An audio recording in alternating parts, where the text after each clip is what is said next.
Yes, people, how you doing? Welcome back to the Spurs Talk Show. I hope you're all happy and healthy, doing the things you love with those you love to do them with. It is Thursday. It's the 5th of June. It's 5:30. I apologise for the mistiming. I thought I'd updated the stream. It was always supposed to be 5:30, but I misclicked and put in 5 o'clock. And then some of you poor gits were waiting for half an hour for me. I'm really, really apologetic about that. Also, shout out to Ian Lubin. I want to apologise to him. I already have privately. Last night I was long of. I mean, the bottles are still here from last night. I'd smashed through 5 cases in about an hour, and it's after a long day of streaming, it hit me sideways, and I apparently was outrageously argumentative, and so public apology to be a condescending little shit. Not my style, not my desire. And he obviously understands it. We're best mates. A lot of it is always down to just trying to put out the best debate content. But when you mix that intention with some alcohol, then and like lack of sleep, then you can end up, being a donut. And I think maybe that was a version of me that I saw, or that you guys saw last night. Anyway, how are you all? 180 people in the house. Smash the like button, smash the subscribe if you haven't already. Hit the notification bell, drop some comments throughout. Let me know your thoughts on today's topic. So this is supposed to be the context with Sava. Sava might be joining at 6, maybe, but he's had something come up, so he's asked me for a potential delay and a potential no-show. I've also reached out to one of my favourite men of all time. He's one of the best human beings I've ever met, Irish Hotspur Dave, who said he's going to try and jump on. I've sent him the link, and he's going to try and fill in as we talk about all of the kind of news, views, and clues. The Ange decision is imminente. Imminente. That's not even a word, but that's what we do here. We make things up. Well, I don't make things up.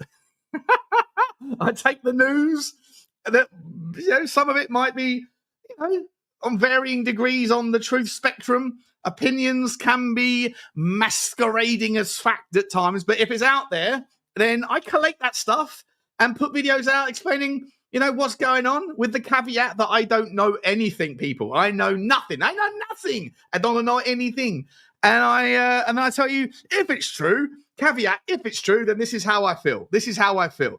And the story I put out this morning, I just got back from lunch with my dad, like for early Father's Day lunch, because he's on the mend from cancer. Bless him. He's had a horrible last 18 months.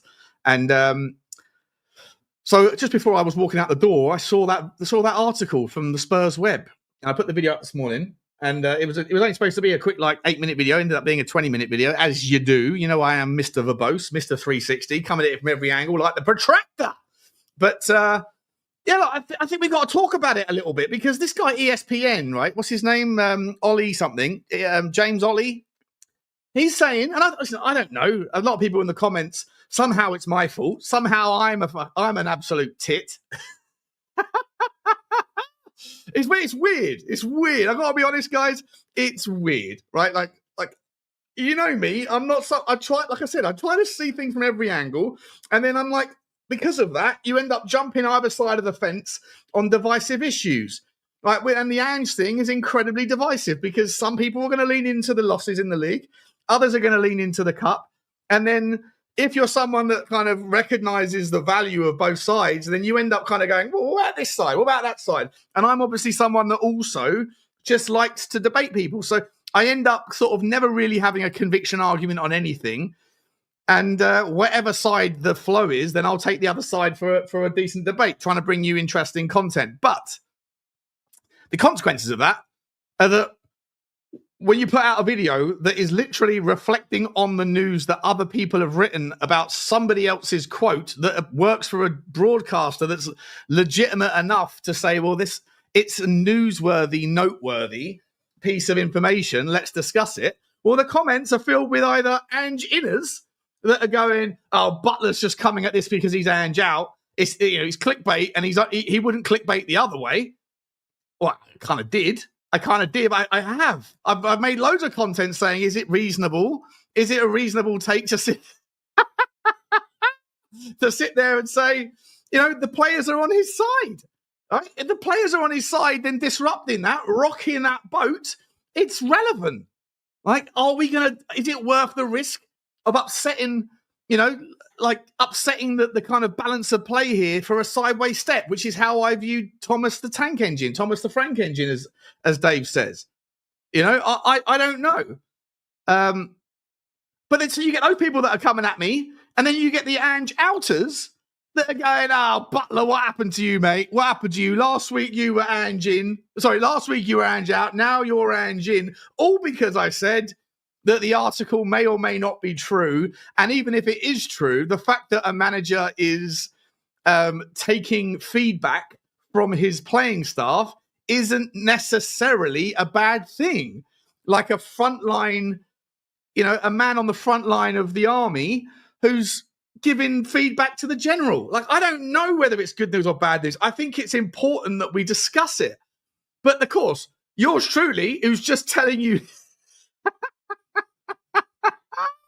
yours truly, who's just sitting there saying, "Oh, by the way, here's the article." Not like I'm not making this up. What do we think about it? Let me know in the comments. Apparently, what you lot all think about it is that I'm somehow to blame. Oh dear, you can't make it up. You can't make it up. Someone get me a gin and tonic. Thank you very much. Don't mind if I do. Don't mind if I do. Anyway, let's talk about this, guys. Let's talk about this. 400 people in the house. Smash the granny out of the like button. Smash the subscribe. Hit the notification bell and all that. Apparently, Christian Romero has been chosen as one of the 3 captains of the Argentine national team. On that basis, guys, I haven't even clicked on it, but this is from the Spurs Express.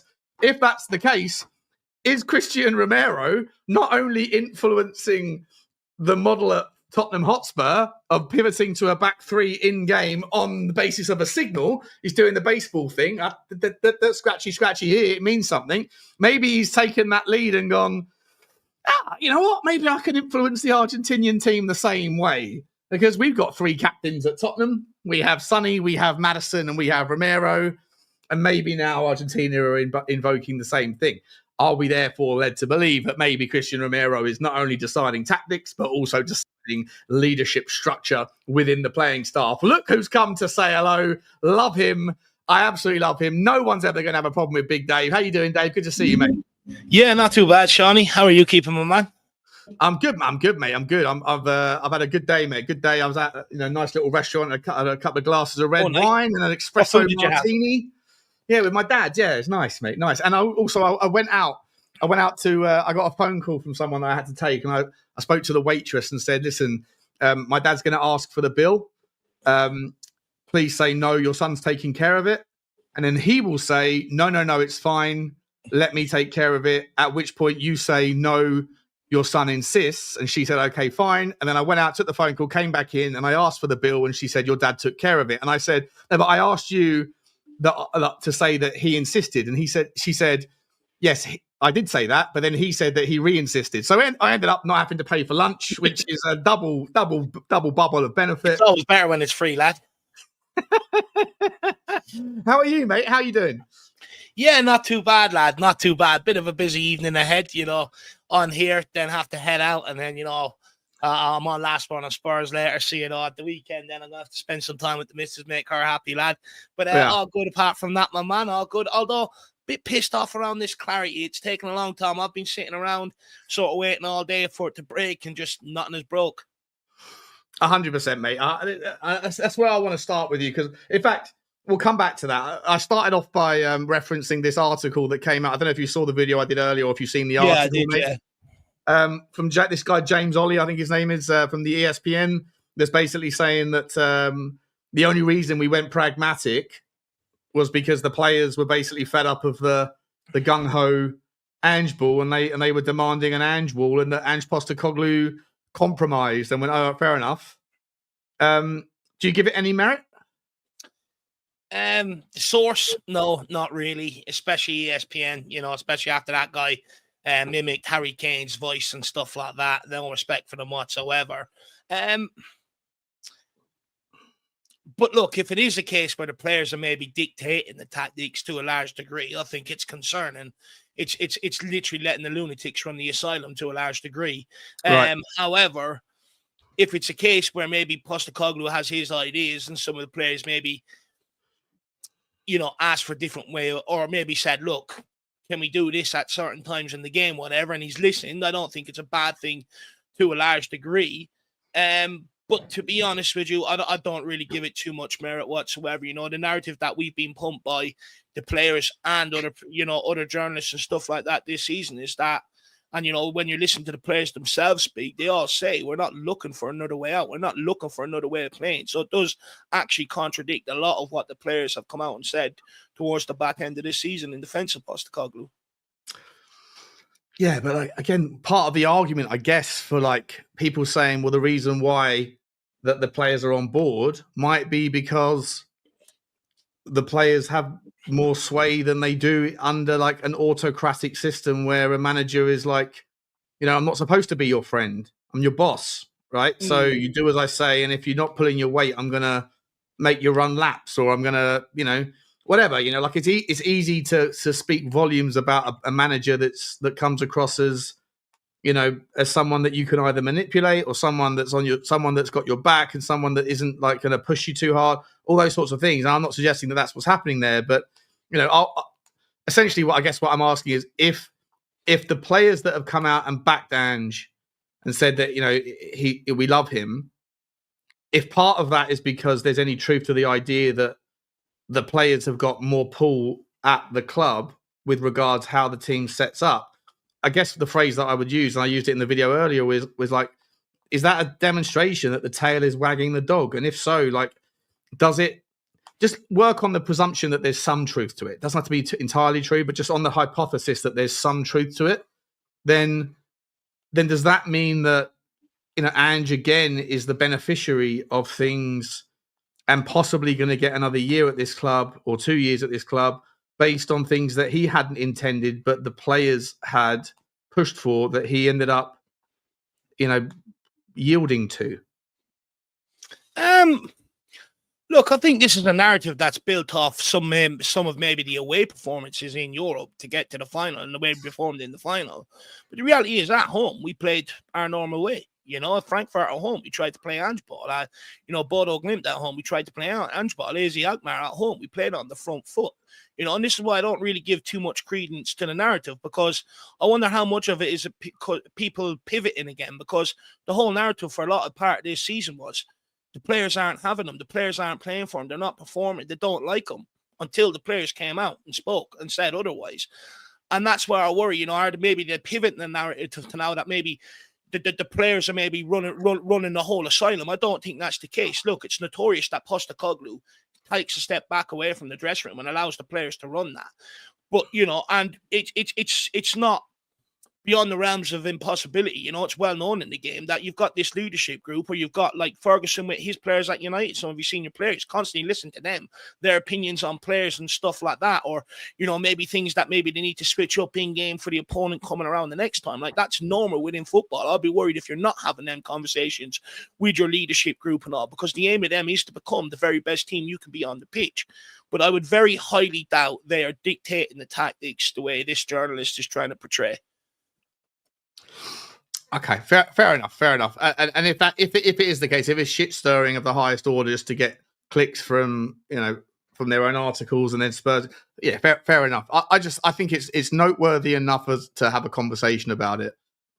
For me, I put out the poll before the show started that asked the question: if the players are shaping the strategy, does that influence your view on Ange? And there's 250 votes. Keep voting, guys. But 52% says yes, 48% says no. So, like everything in football at Tottenham Hotspur, mate, it's split right down the fucking middle. But I think this is partly the club's fault, though. The amount of stories and stuff like that they allowed to come out without, sort of putting a stop to it at some point. At Tottenham Hotspur, I feel like they just let everyone else paint the narrative, discuss it, without ever actually coming out and sort of backing themselves. And what I mean is I think we're too easy a target to destable a lot of the times. You go to the referees on the pitch. We sort of just sit there and sit back and accept decisions.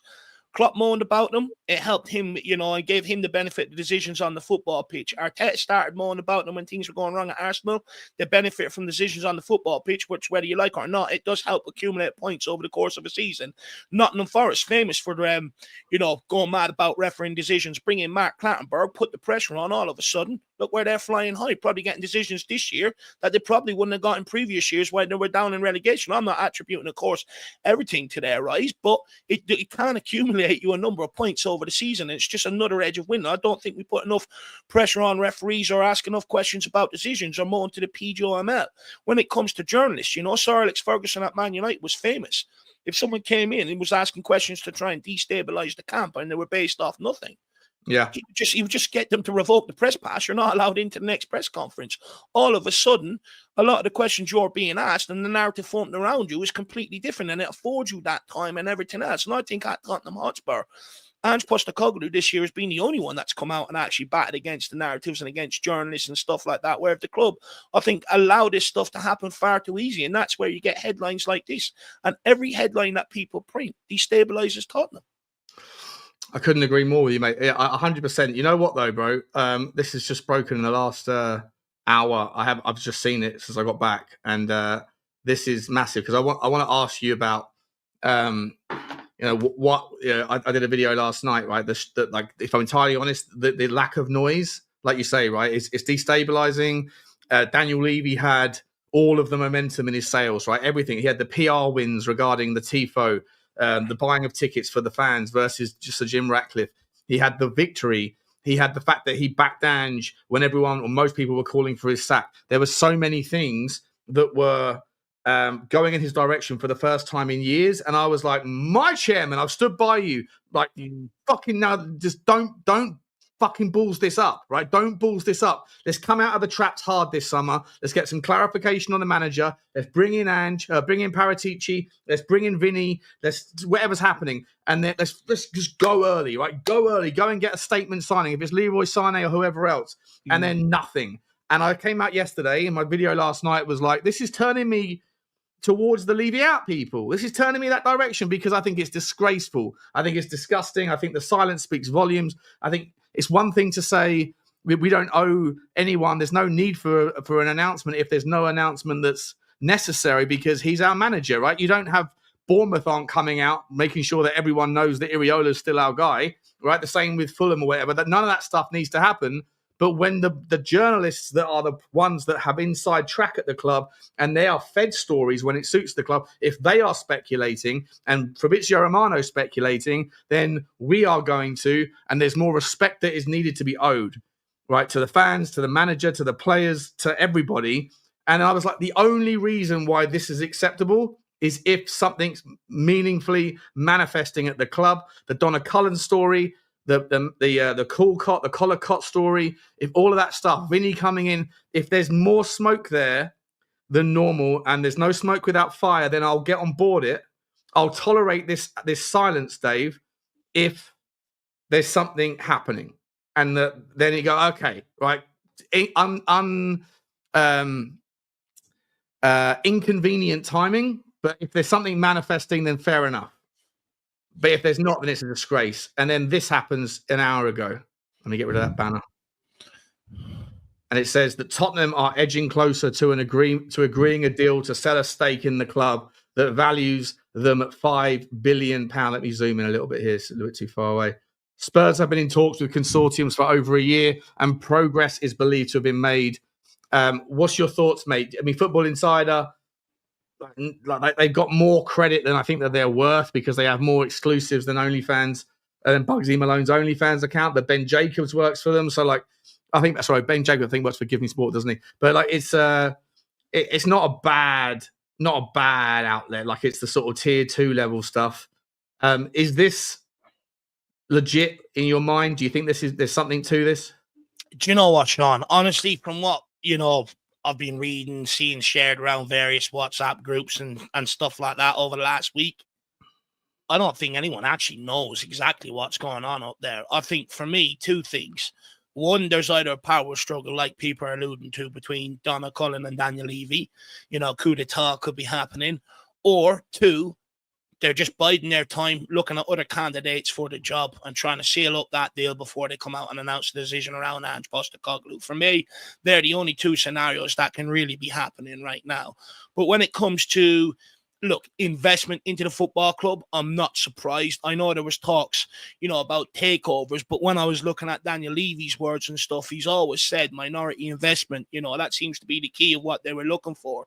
To the tune and how much it really drives Tottenham forward, look, I'm not sure. That's why I find it sort of hard to be excited. I think I'd probably listen to you, to be honest, when you give the breakdown and stuff like that, when you find out exactly what it is, how much and stuff like that. But to your point you made on my show the other day, it doesn't really matter, even if it is to go into bricks and mortar. That money was going to have to come from somewhere inside the club anyway. So, that still frees up that money for the transfer budget.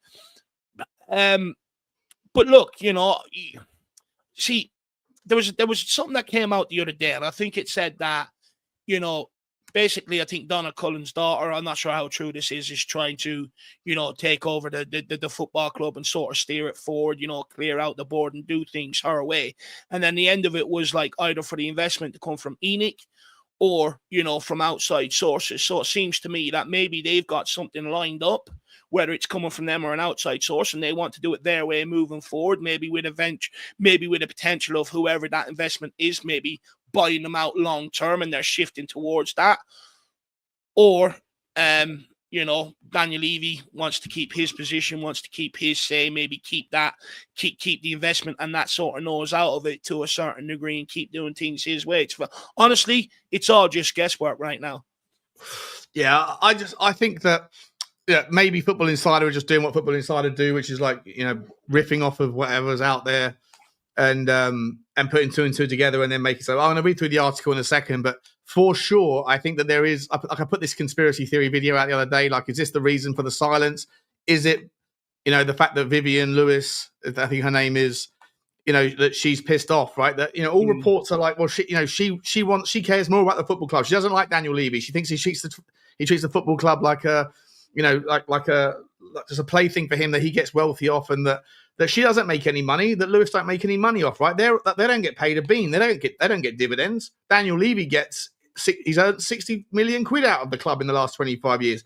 The Lewis family haven't earned a bean, but they have put money in, like 150 million quid or whatever it is, over, not a lot compared to other chairmen, but like, if there's a willingness to get the deal done, but Daniel Levy keeps cop blocking it, because like I say, I've heard from loads of different sources, loads and loads of people who know a thing or two about a thing or two, that every time we get close to getting that investment, that Daniel Levy puts some other stipulation on it, because, I think it's because he sees life through this negotiation lens, that it's a zero-sum game, and that for me to win, someone has to lose. And if Qatar have a different relationship with money, and Daniel Levy says, we want this, and Qatar say, okay, then Daniel Levy's instant reaction is, well, fuck, if you're okay with that, then surely I'm not charging enough. Like, it's almost like, and again, I'm speculating here. I don't know the man. I have met him a couple of times, but I don't know him. But he comes across to me as someone that feels like, if someone else says, okay, then it's not a good enough deal for me. I need you to be like, crying by the end of the negotiation so that I can feel like I've got full value. And if Qatar have got a different relationship where they see a bigger picture and they're like, yeah, okay, let's do it. Let's just do it. Let's not make this complicated. What do you want to do? Let's do it.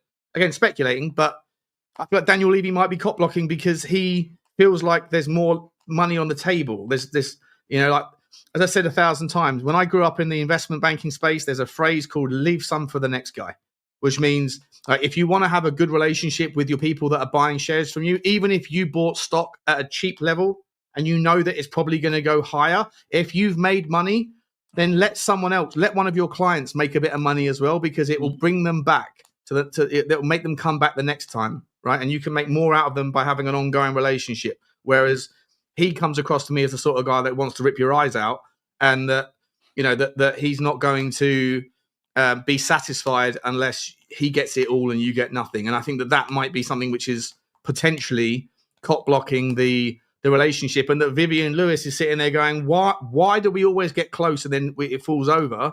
And that's why that Charrington's been sent over, not so much just as a professional representative of, he was part of the City banking kind of ecosystem, the City Private Bank, not the same as Citibank, but City Private Bank.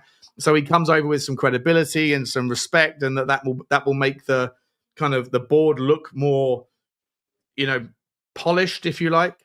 But on top of that, Dave, I think he might also be a plant to make sure that when Daniel Levy gets a phone call, that this guy's going to sit there and go, wait, what are you saying? No. I need to know why it is that these deals aren't happening. And then maybe this article is suggesting that we're getting close to it now. Well, 100%. I think every way you've described Daniel Levy there, he always feels like there's more money on the table. Well, that's why people hate working with him. That's why, notoriously, they hate coming negotiating for our players. But also why when we go calling for players, they ramp up the prices for us. And that's why a lot of times we overpay for what we're getting in, because his reputation precedes him. You also look at, notoriously at Tottenham Hotspur, we always pay some of the lowest wages, but yet, the bonuses for the people up on the board level and the wages are some of the highest. You know what I mean? It speaks volumes of the way he is and how he's run this football club. And the disguise that he's put on it. Look, don't get me wrong. To a certain point, I think he had to be frugal if we wanted this stadium, if we wanted this training complex and stuff like that. It's sort of the trade-off you've had to make. But I think since then, I think fans like me, there's no longer a trade-off. Let's see it on the football pitch now. We've done our sacrifice, even under Pochettino, where we could have kicked on. Invested transfer monies, could have come out with nearly every single trophy that club football has to offer with that bit of investment, and he chose not to do it. So now there is that less grace from fans. It's like there's no more excuses. It doesn't matter what the current climate is in terms of financial or the transfer market. We expect our business in, because everything you were doing was to put us in positions to take advantages of situations like this. So there is you're seeing that a lot. Like when things were going horribly wrong. Look at the numbers turning up to the protest. People that didn't in years gone by. Fans are fed up with it. There's no longer any excuses for him now. Yeah, and I think that if this summer is a frustrating one, given how long we've waited, and then the opportunity that's there, this is the moment to carpe diem, right? You don't fuck around now, because so much is on the line. It's not just what's happening within Tottenham, as I always say, right? If you want to truly understand or truly have a fair evaluation of where we're at, then you have to be also keeping an eye on what's happening outside of Tottenham and where the goalposts are. And right now, right, you're seeing Aston Villa. Well, not only are they, they fucked over, right? And I didn't care about that, but they were fucked over, so they now have to sell before they can buy. On top of that, according to all reports, there's been a leaked UEFA report that says that Villa are going to fail their FFP, right? And for PSR for UEFA, as will Chelsea, as will Barcelona for the fourth time. Inter Milan are in a whole world of shit if those stories are true regarding £300 million of fake sponsorships. And then they'll all find a way around it, though, Sean, right? We've heard all this before. They've all still found ways around it. Yeah, 100%, right? 100%. But just on principle, obviously, we don't know what we don't know. But there's for me, we've got Sabba's coming to join. Well, Sabba, here he is. How you doing, buddy? You all right? Yeah. Good evening, Sabba. Good to see you, mate. Good to see you, boss. Let me just press pause on what I was saying there. Let me get this super chat in from Blaine. Good to see you, Blaine. Big up, lads. I'm fuming as the reports coming out in the last hour that we still need to sell before we spend this summer. Straw that broke my back. I'm now eating out. Cancerous owners. Blaine, you can't call them cancerous owners, bro. You can't say that, mate. It's almost as offensive as calling them parasites. But bro, you can call them whatever you want in a super chat, mate, and I will always call it out. Thank you, buddy. I appreciate you, mate. Listen, I haven't seen those reports in the last hour that Spurs still need to sell before they buy, before they spend. If that is the case, then it's a shit show. But I can't believe that's the case. I've looked at the accounts. I've looked at the cash flow. Yes, we're cash stripped. We're illiquid at the moment, but there's more than enough money in the pot still to make things work. And this story that's coming out right now regarding Football Insider that's saying that we're very, very close. It's imminent that some sort of investment from Qatar is coming in, valued at $5 billion. Sav, I'll let you go first this one, mate. Thank you for the super chat, Blaine. Love you, my man. Thank you so much, boss.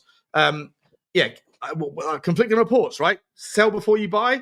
500 million coming in. Where are we? Where are we, Borry? Where are we? Oh, mate, I genuinely don't know. All I know is it's so much better supporting Spurs than other clubs if you're a content creator, because we've always got something to talk about. Yeah, but never a dull day. I don't know, mate. I don't know. It feels like something's happening. We keep saying this. I mean, this is manager, owners, chairman, the director of football. It just feels like there's no real clarity as to what's going on at the top.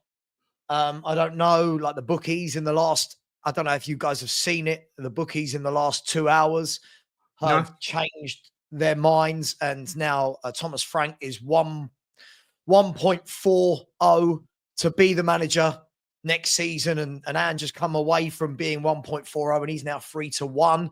So they're saying something, and the odds on Levy leaving have slashed. Mate, I don't know. I just don't know.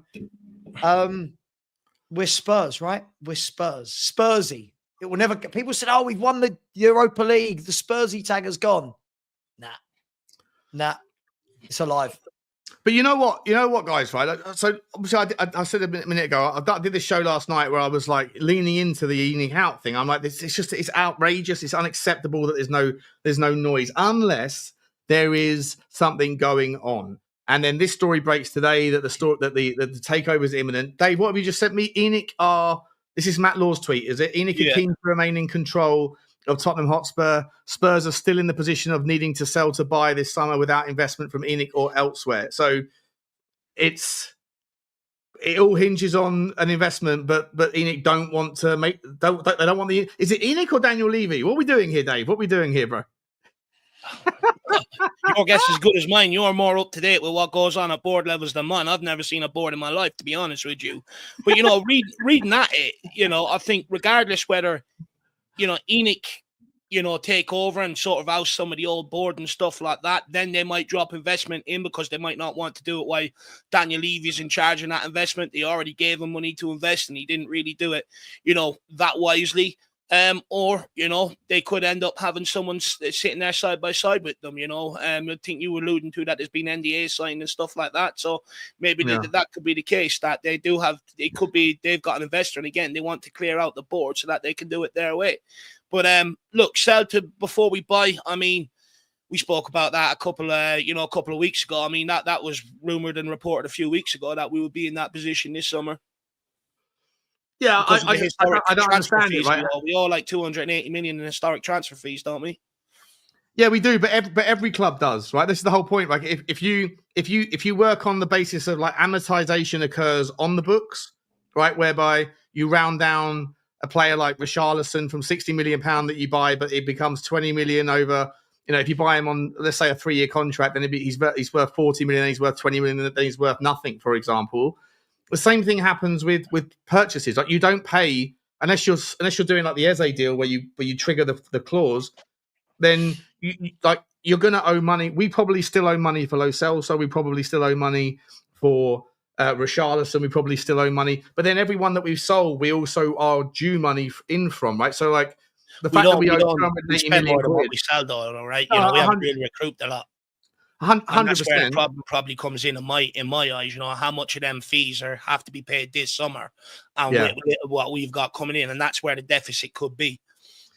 Yeah, but at the same time, we never spend more than we earn, right? So like if we earn £500 million, and then 40% of that or 46% of that is on salary. So that's just for argument's sake, say 50%. So that's 250 million quid of the other 250 million pound that we make. If 100 million pound of that is operational cost, then there's still 150 million pound left over. So even if we spend 100 million pound on transfers, right, then we're still, even though we might owe 300 million pound, like not all of that is going to be due right now. Some of that's going to be due next year, some the year after. It's a rolling, like you're never going to be free of transfer debt because you're always adding to it, but then you're always chipping it off. So you're right in as much of like, what is the percentage of it that's due right now versus how much cash is coming in.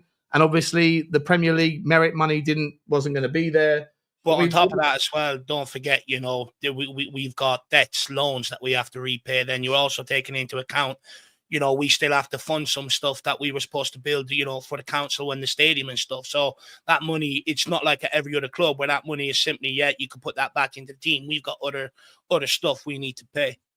Yeah, but there's 300 million quid sat in cash accounts in the other 13 subsidiaries, right? So, if we need money in the short term, then we can just transfer some of that money across.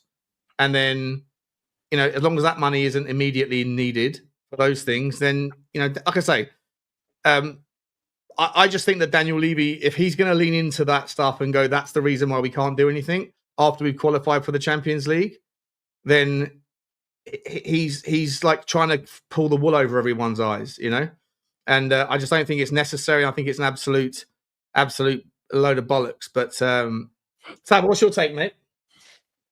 Yeah, look, I think a lot of it's probably going to be a bit dramatic. I believe there is going to be money, but I agree with you. We never really spend more than we bring in anyway. So I expect to see 4, 5, 6 players go in this window.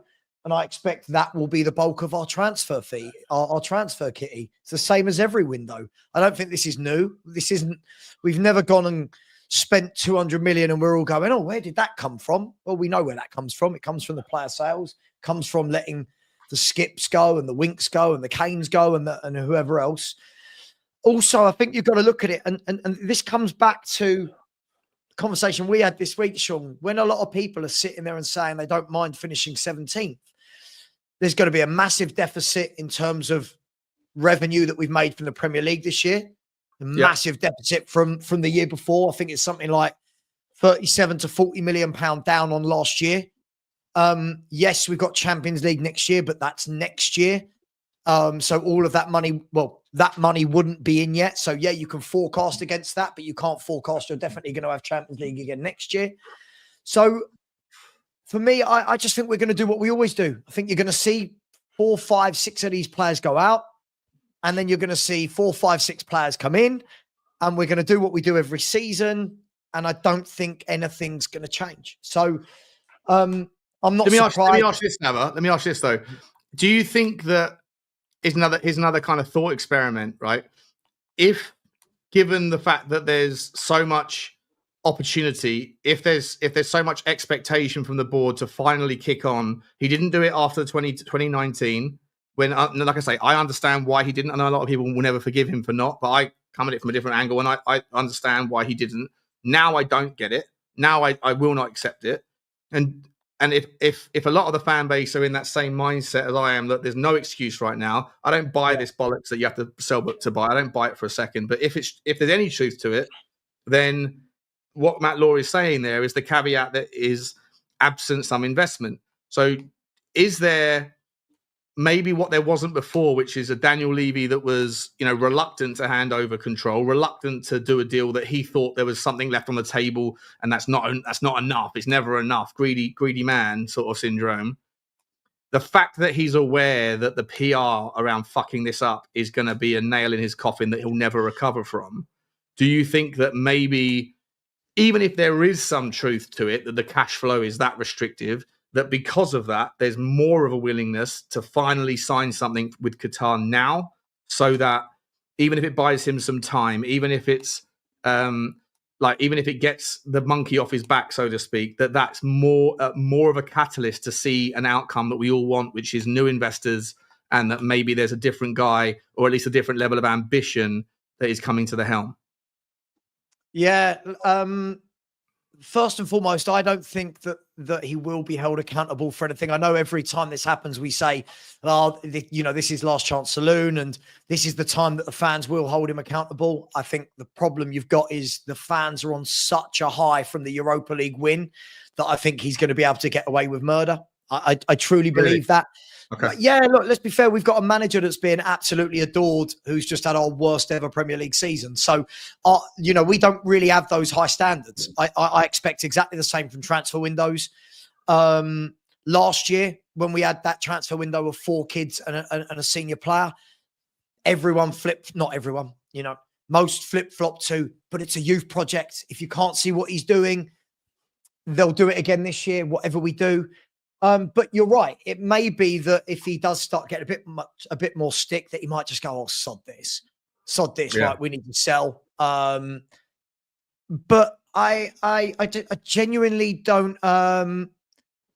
I genuinely don't think a lot's going to change. I've said that to you before the Europa League win. I said it since the Europa League win. I genuinely don't think a lot's going to change. I genuinely don't think you're going to start to see a better caliber of footballer come into the club.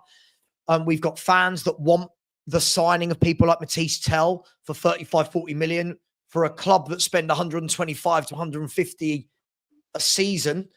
That's a big chunk of your transfer budget gone right there. So I don't think there's going to be any ramifications. I genuinely don't. I might be wrong, but I say this every summer. So far, I'm yet to be proven wrong. There's no ramifications. I think he's got away with one massively this year with the Europa League win. And as I said, I think we'll sell 5 or 6, bring 5 or 6 in. It'll be weighed out between free transfers and some kids. Maybe, Sean, there might be an Eze in there. Well, look what they did last year, right? 4 kids, 5 kids, and then Solanke, right? I think we might do something similar again. I think it might be a few free transfers and one signing that makes people go, yeah, it's all good. How about you, Dave? Do you think that this might be a catalyst, like the fact that, like I say, like for me, the pressure. I mean, I hear what Sava's saying, and you're right, Sava. You haven't been wrong, right? Because it's always been the same. He seems to get away with it, so to speak, in terms of there's not really that much uproar until the performances on the pitch are really atrocious on a consistent basis, and then the trophy walks away, makes that all disappear. But Dave, where I disagree with Sava is that I think whatever a decision is made with regards to the manager, the owner is going to be in a lose-lose here, right? Stick or twist, it doesn't matter. If the season starts badly, he's going to have half the fan base calling him an absolute donut because there's evidence either way as to why you should have made the other decision. And if he changes or if he sticks and then the season starts well for us, it's not going to be Daniel Levy that gets the flowers. It will be the manager that gets the flowers for starting the season well, given, a frustrating summer where the owner could have been busier earlier and we let Man United steal all the low-hanging fruit. Yeah, look, I mean, I think you sort of accept that you're very rarely going to get praise when you go and buy a football club, right? To win trophies, it's not something that comes by very easily, especially if you're buying a club and you have to bring them to that level. You're going to get a lot more wrong than what you actually get right. You're going to have a lot more failures than you do have success. So naturally, you're going to get a lot more hate. But I think, to Sava's point, I wonder how much scrutiny there will be, because as soon as we made the Europa League final, we were down there at the protest and no one turned up. There's absolutely nobody there. The Europa League final sort of, killed the momentum of that altogether. And, to Sava's point, it's sort of when you make people happy, they sort of forget about all that stuff. There's not really any consistency within it. But look, I think regardless, I think they've put themselves under this pressure heading into next season because, there's been this mini window before the Club World Championship. Other clubs are picking up what some people call the low-hanging fruit, but some of the best players from some of the teams down in the bottom half of the Premier League. And we're sitting here twiddling our thumbs, even though we know that our squad needs massive improvement. And some of them players would help improve some of our productivity on the pitch and stuff like that. So it is a huge problem in that regard. But look, they're always going to get scrutiny, always. Yeah, and I think that I've always been someone that I consider myself an independent thinker. Right, I'm not going to give way to the momentum of a fan base if I don't see the evidence to support it. And I've always sort of defended Daniel Levy against what I've always perceived to be, at least in the last couple of years, to be somewhat overly biased resentment. But at the moment, I'll be honest, like if this continues, the silence is deafening. It's unacceptable. It's only acceptable if these stories are true. But at the same time, these stories are like they get rolled out every 5 minutes whenever there's a needs-based, rationale from the club. Like, you know what, the fan base are in uproar. Let's give them a little bone, right? They give them a slice of cake to chew on, and that's the reason why and then nothing ever materializes. So I'm kind of running out of patience with that stuff. Shout out to Terry O'Shea, by the way. I don't know if he's in the house tonight, but he's been sending me loads of information that I wasn't aware of or I hadn't seen before regarding distributions out of the club accounts towards property purchases. I'm not sure of the color on it, on what that's for. I don't think it's ever been articulated the detail, but certainly that stuff was things that I hadn't really sort of paid attention to. I want to ask you guys this though, right? So Just again, oh sorry, go on, Dave. Just quickly, Sean, I think, the best thing to come out of this situation is that whether it's, people that are giving outside investment with a view of potentially taking over Tottenham Hotspur that are driving this, or whether it is Joe Lewis's daughter and the Unit group that are driving this and want change at board level. My only hope coming out of this is that the magnitude of the parade, over 200 and odd thousand Spurs fans there, has actually woke them up to go, well, hang on, this club could generate even more money while also maintaining and bringing success. And you can have the two side by side. And that's my only hope, that is the outcome of this, that whoever is waking up at that sort of level, they see the magnitude of this football club and they want to bring success and bring in the revenue alongside it. Yeah, I don't disagree with that. I think that for sure there was, I never had in my wildest dreams would have expected there to be 300,000 people at the parade. Right. Yeah. And then yesterday, the club, despite all of the silence, pulls out that video, which I think was the best video I've ever seen them share, which was the reactions at full time of the various Spurs supporters clubs around the world. Absolutely insane, right? Like it's the amount of people that sat in bars or whatever in fucking Timbuktu and fucking, Wagga Wagga in Australia and fucking, like everywhere in America and Mars and Antarctica had a fucking sports club. Like absolutely mind-boggling how great, like how well supported this club is. And then when 300,000 people or whatever it was rocked up to North London on the Friday, and there was probably still like 20,000 people, by the way, that were in Bilbao that hadn't got home yet, like myself included, so like, and then obviously imagine if North London was accessible to every Tottenham fan on that Friday, we would have taken over London. Like it was insane. And I can lean into some notion that Daniel Levy maybe saw that and went, fucking hell. Because it's difficult to kind of visualize it in your head until you see it. Like this club is a massive club. It's massive. Yeah. Chelsea, like shout out to that guy, Lee Judges, right? I know Lee. I worked with him a few times. Very fair, very, very reasonable geezer. Obviously passionate Arsenal fan. And he made the point, he said Chelsea could never do. And he wasn't talking about the parade. He was just talking about what rocked up into Bilbao, by the way. And Bilbao was insane. But what happened on that Friday was mind-boggling. And I would make the argument that, that Tottenham are a bigger club than I ever realized they are. And I would imagine that Daniel Levy saw that and probably went, holy shit. And maybe he's thinking, holy shit, there's money to be made here. Or maybe he's thinking, holy shit, if I do this, if we get this right, then I don't care how wealthy you are. Like the hate doesn't, it still hurts you, right? It is going to, I don't care, like Ange Postecoglou says, I don't care. He does care. Daniel Levy says he doesn't care. He does care. Us as content creators, when we get, nasty comments, it's not nice, right? But you grow a thick skin, but it still gets through. So I just hope that these noises that are coming out right now regarding potential takeover being imminent isn't just a club push to kind of depress or suppress rather a current backlash, a current frustration that's rising up that is entirely valid because all of the momentum was in our sails and it feels like we've like cut our nose to spite our face by being slow off the march unnecessarily. Yeah. No, absolutely spot on. I think that's what's pissing most Spurs fans off, like we have the opportunity to really drive this forward, use the momentum of the Europa League and really push forward in whatever direction they want, by adding, if it's whether keeping Andrew, bringing in the right choice that will appease most of the fans, adding some players and really kicking on and using that, the Europa League almost has a foundation to really kick on and challenge for bigger honours and stuff. And it just feels like, while we're sitting here waiting for the direction, we're waiting for people at the boardroom to finish feuding with each other and stuff like that. Everyone else is stealing a march on us heading into next season. 100%. The players that they're bringing in now, they'll have well in the door, so they can work on them longer than what they usually do, way before pre-season and integrate them and stuff. We're missing the boat here massively. 100%. Listen, guys, I want to move the conversation towards what the sell to buy might look like, who that might be.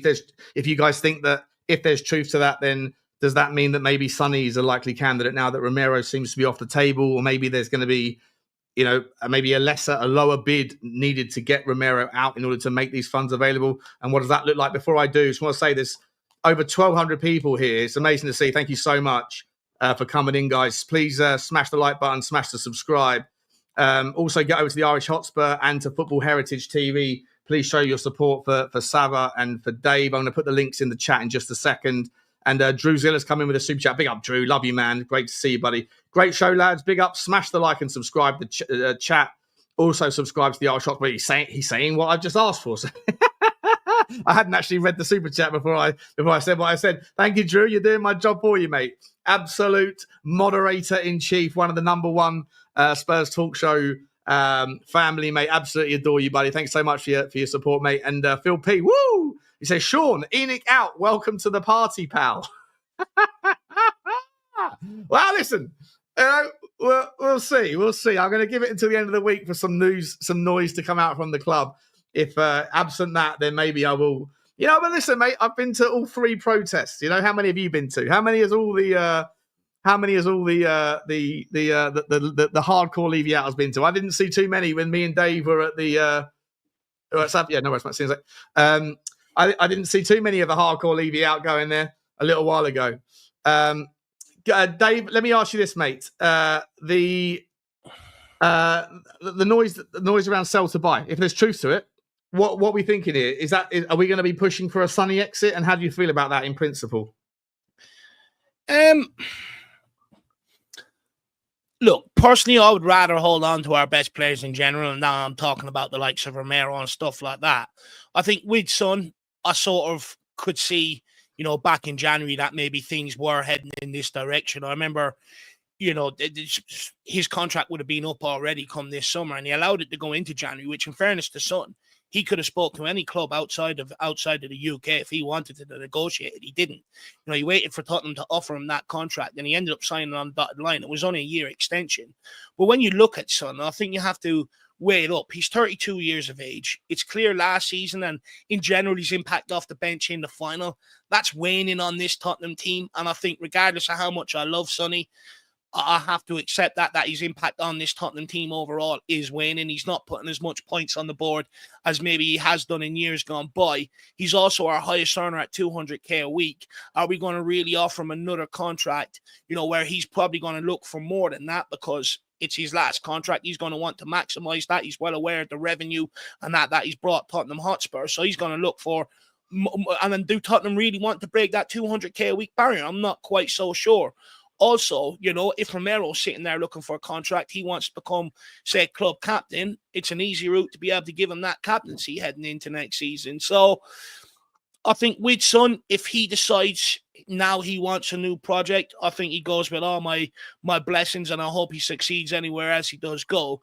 But I do think it's coming to the point where I think we do have to look at cashing in on him.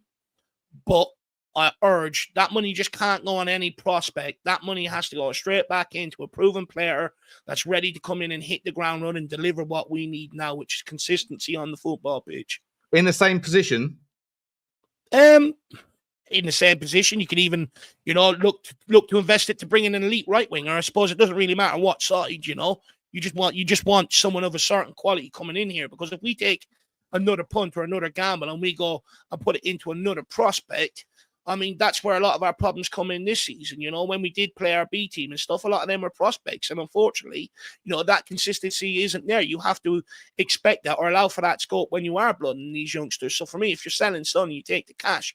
It's got to be invested into a player that's ready to come in for the here and now with experience that has already cut his teeth and shown that he can unlock defenses. Yeah, I agree. So let me ask you this, mate. Like, I think we spoke about this last night on your show, mate. I just want to get your take on it for the benefit of this audience.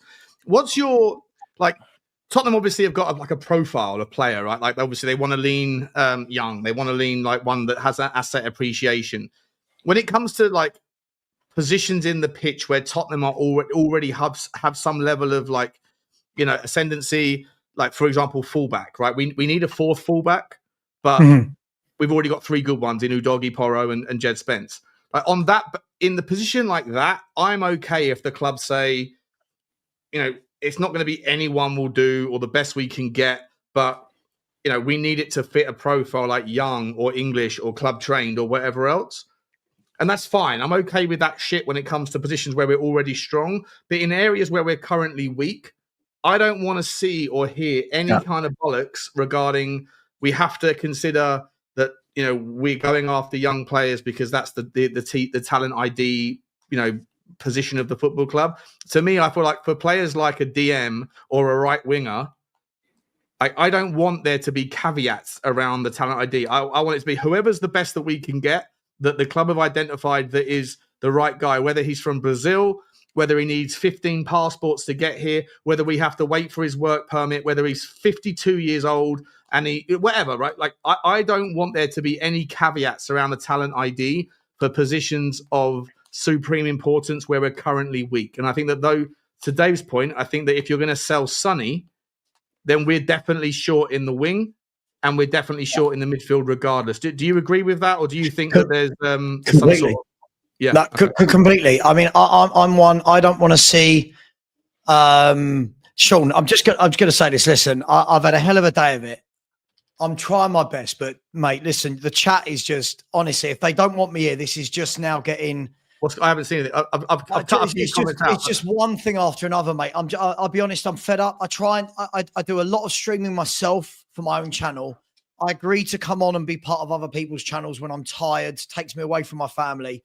Yeah. And I'm just getting a little bit frustrated. Like I'm reading the chat and it's just constant horrible. Okay, well, messages. to be fair, I haven't. Because I've it's had not your fault, mate. It's not your fault. I hear guys, listen, cut it out. Like, cut it out. I haven't even said anything yet. I haven't even said anything, and I'm just getting a little bit bored of. I'll be honest. I'm getting really bored of YouTube. I'm getting really bored that I can't literally have a football conversation with two other grown men without like everything. Sava's got small man syndrome. Sava this, Sava that. Sava's scared of you.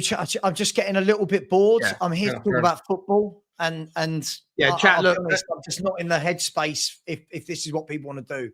I hear you, mate. Listen, dude, just getting a bit bored. If you're first and foremost, moderators, anyone that's being a donut, just give them a timeout. And if it's the second, if they come back and they're doing it again, then kick them out. Right? If I see, by the way, if I see anything about racism, I've already kicked out myself permanently 7 people. I don't know what the racism, who that's aimed at. Certainly isn't aimed at Sava, I don't believe. Certainly, I shouldn't be aimed at me, and it shouldn't be aimed at Dave. But whoever's saying that bollocks is coming from absolute dickheads, and I'll call them, I don't care if this demonetizes it, but cunts in the community who have nothing better to do because they don't know football. They can't talk about Tottenham because they don't know anything about football or Tottenham. So their version of content is to talk about other people. It's pathetic. It's sad. You know who I'm talking about. If you are sycophants of those types of people, fuck off out of my chat because you're not welcome here. This is a football place. We talk about football. If you guys, big up to all the mods.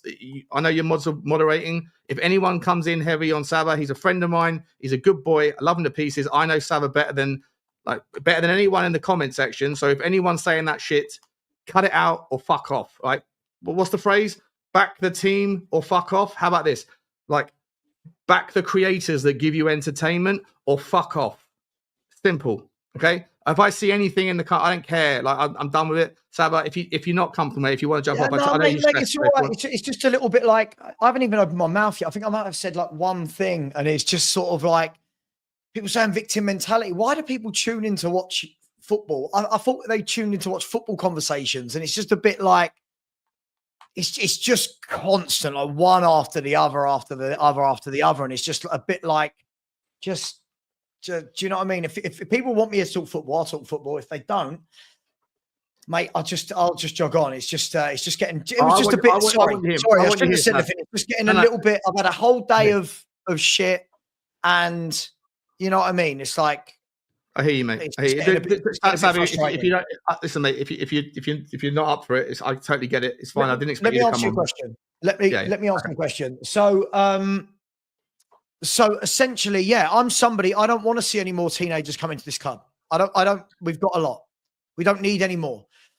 Like you, I'm comfortable if Spurs go and get a Kyle Walker-Peters because he's going to cover both fullback areas and solve the homegrown and club trained problem. I'm all good with that, right? But at the same time, I'm like you. Sorry, Dave, you off? Sorry, Yeah, I feel sorry, like you're sorry, off. Dave, yeah. Sean, you rang me last minute. Yeah. I genuinely have to be somewhere there in the next half an hour, 40 minutes. Love you, Dave, mate. Thanks for coming on, buddy. Please get over to the Irish Hotspur. I'll stick the link in the chat now for everyone. Please.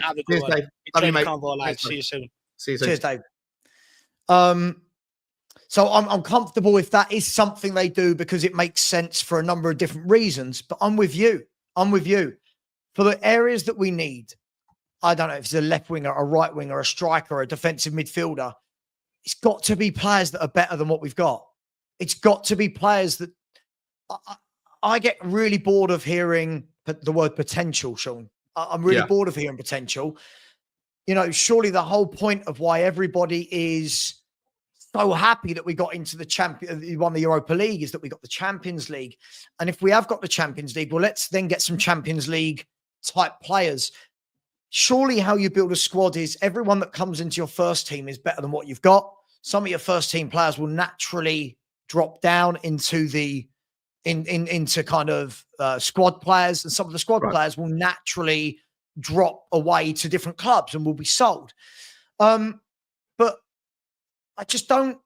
I don't want to see, and I keep coming back to Tell with this. It's like I don't want to see Tell coming on the left wing who could be good in 3 years, 2 years. I want to see if you want a winger, go and get a winger. Go and get a first team winger that we're not saying, well, he needs coach. Go and get a first team winger. Go and get an Mbuemo. Go and get a Matoma. Go, Who would you like? Would you like Tyler Dibbling? Is he not satisfying?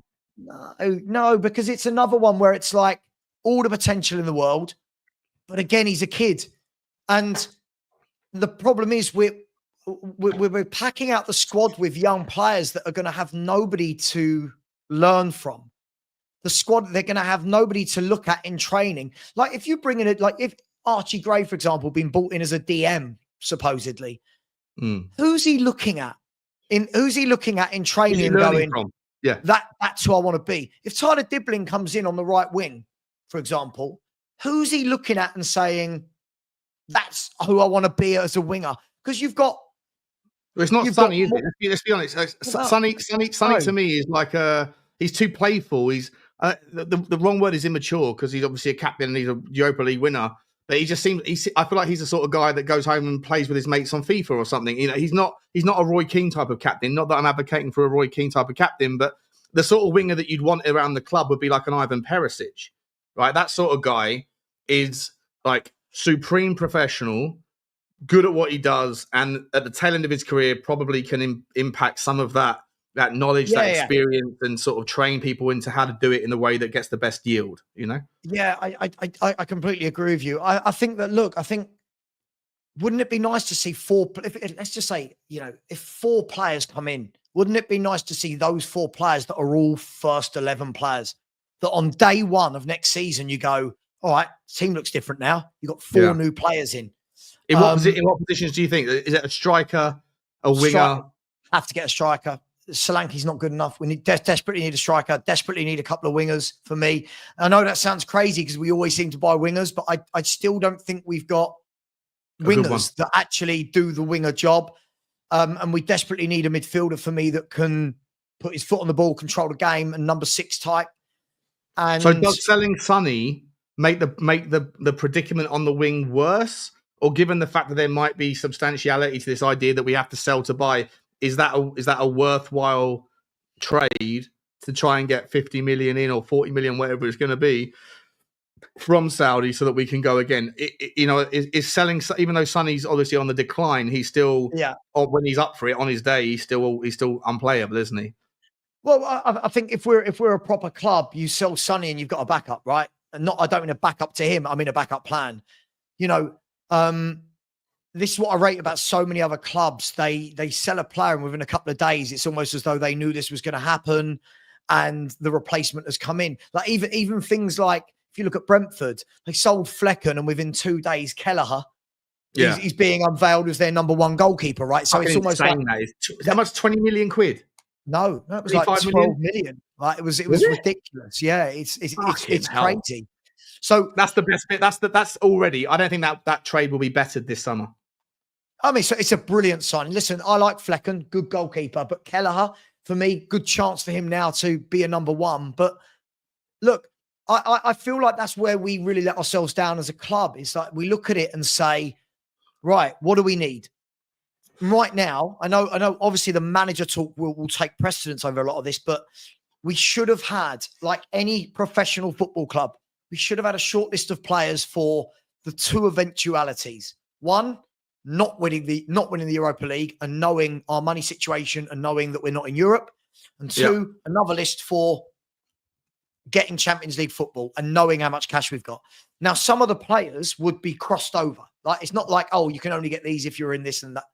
But some of them surely should have been, this is the list of if we want to kick on.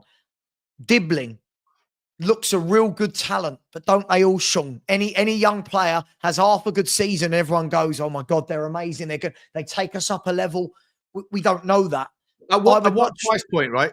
Like, so Dibbling was £100 million in January, according to Southampton. They've gone down. Now it's 50. We had this conversation about Dibbling on your channel. Was it last night or the night before? I sit there and go, like, if Tyler Dibbling's 50 million quid, what club buys him at 50 million quid? Like Brighton aren't paying 50 million quid, right?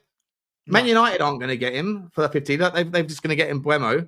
So I'm wondering, like, of Southampton pricing him out, and he won't want to go down to the Championship. So at 30 million quid, I guess it's the same conversation with Matisse Tell. Like, at what point is there value in the trade? Even if I hear you about the need for someone better. Yeah. There's value in the trade with players that are 19 and 18 if you've already got a top player in that position and you're bringing them in to learn off them, right? Yeah. So, for example, if you look at what Liverpool did, right? Liverpool had that great front three, didn't they, of Firmino, Mane, and Salah. Yeah. And slowly behind that, they started adding in a young Gakpo, Jota, right? Diaz. So then what happened was when Mane and Firmino have gone, those players can then go in. And now look at what they're doing. They've got in behind that. You've got other players coming in behind that. Yeah, right? yeah. Conveyor belt. And now they're going to bring in Florian Wirtz so that somebody else will move on. Right. The problem with Tottenham is we keep going for the youngsters to be our main player. So for me, right, and again, I when I talk about this, I don't feel like the whole thing gets listened to, right, Sean? I'm not saying Tell can't be a really good footballer in 2-3 years. I'm not saying Tyler Dibbling could be the greatest English player of our generation. But right now at Tottenham, I'm looking at it and saying, if we want to be a Champions League club, if fans want to go round going, we're champions of Europe, cool. Well, then let's act like it. Let's go and, like Matoma. I'm just spitballing, but players like Mbeumo, players like Matoma, players like even like a Semenyo of Bournemouth that have been there, seen it and done it, senior, you know what you're getting. If we can't get the top players, let's at least get these boys. Let's at least get some of these lads, you know? Let me throw a name out to you then, right? So the name that sprung up, I was devastated because I thought Bruno Fernandes was going to go to Saudi and that Manchester United had immediately earmarked a guy that I've been calling for 3 years. And I think he's one of the best, most underrated players in Europe, Pedro Gonçalves. And he was going to come. He was going to come to United in a world when Fernandes left. Right? So 40 million quid. Would you take Pedro Gonçalves? He can play off the left, he can play off the right, he can play in the 10. He's almost like, dare I say it, a better, more versatile and just as talented but more experienced at the Champions League level version of Eberechi Eze. Look, we talked about him last year, if I'm not wrong, if I remember. Yeah. This guy has I've loved him forever. He's so good. He's so good. Numbers. And listen, I heard a lot of people saying last year that that apparently he didn't want to leave. He's really happy there. It's his club and all that kind of stuff. But look, there are players like that, Sean, across Europe. You know, if we go across Europe, there are players absolutely everywhere. That's why I get so frustrated when we seem to do the easy thing with, oh, should we look at Dibbling? Oh, should we look at Archie Gray? Oh, should we look at Tell? Because Bayern Munich owe us money. I just feel like surely we're a big football club, right? Yeah. Our scouting department, the analysts, the recruitment analysts, they must be looking at players all over Europe. And then what we're linked with is, have you seen that kid who plays for Southampton? It's like, I hear you. Yeah, I'll be entirely unfussed if nonplussed or a little bit despondent if we go after him. Like I completely agree with you, by the way. 100% agree with you. Like Tyler Dibbling, like saying that you don't fancy him now is not saying that he isn't a good player.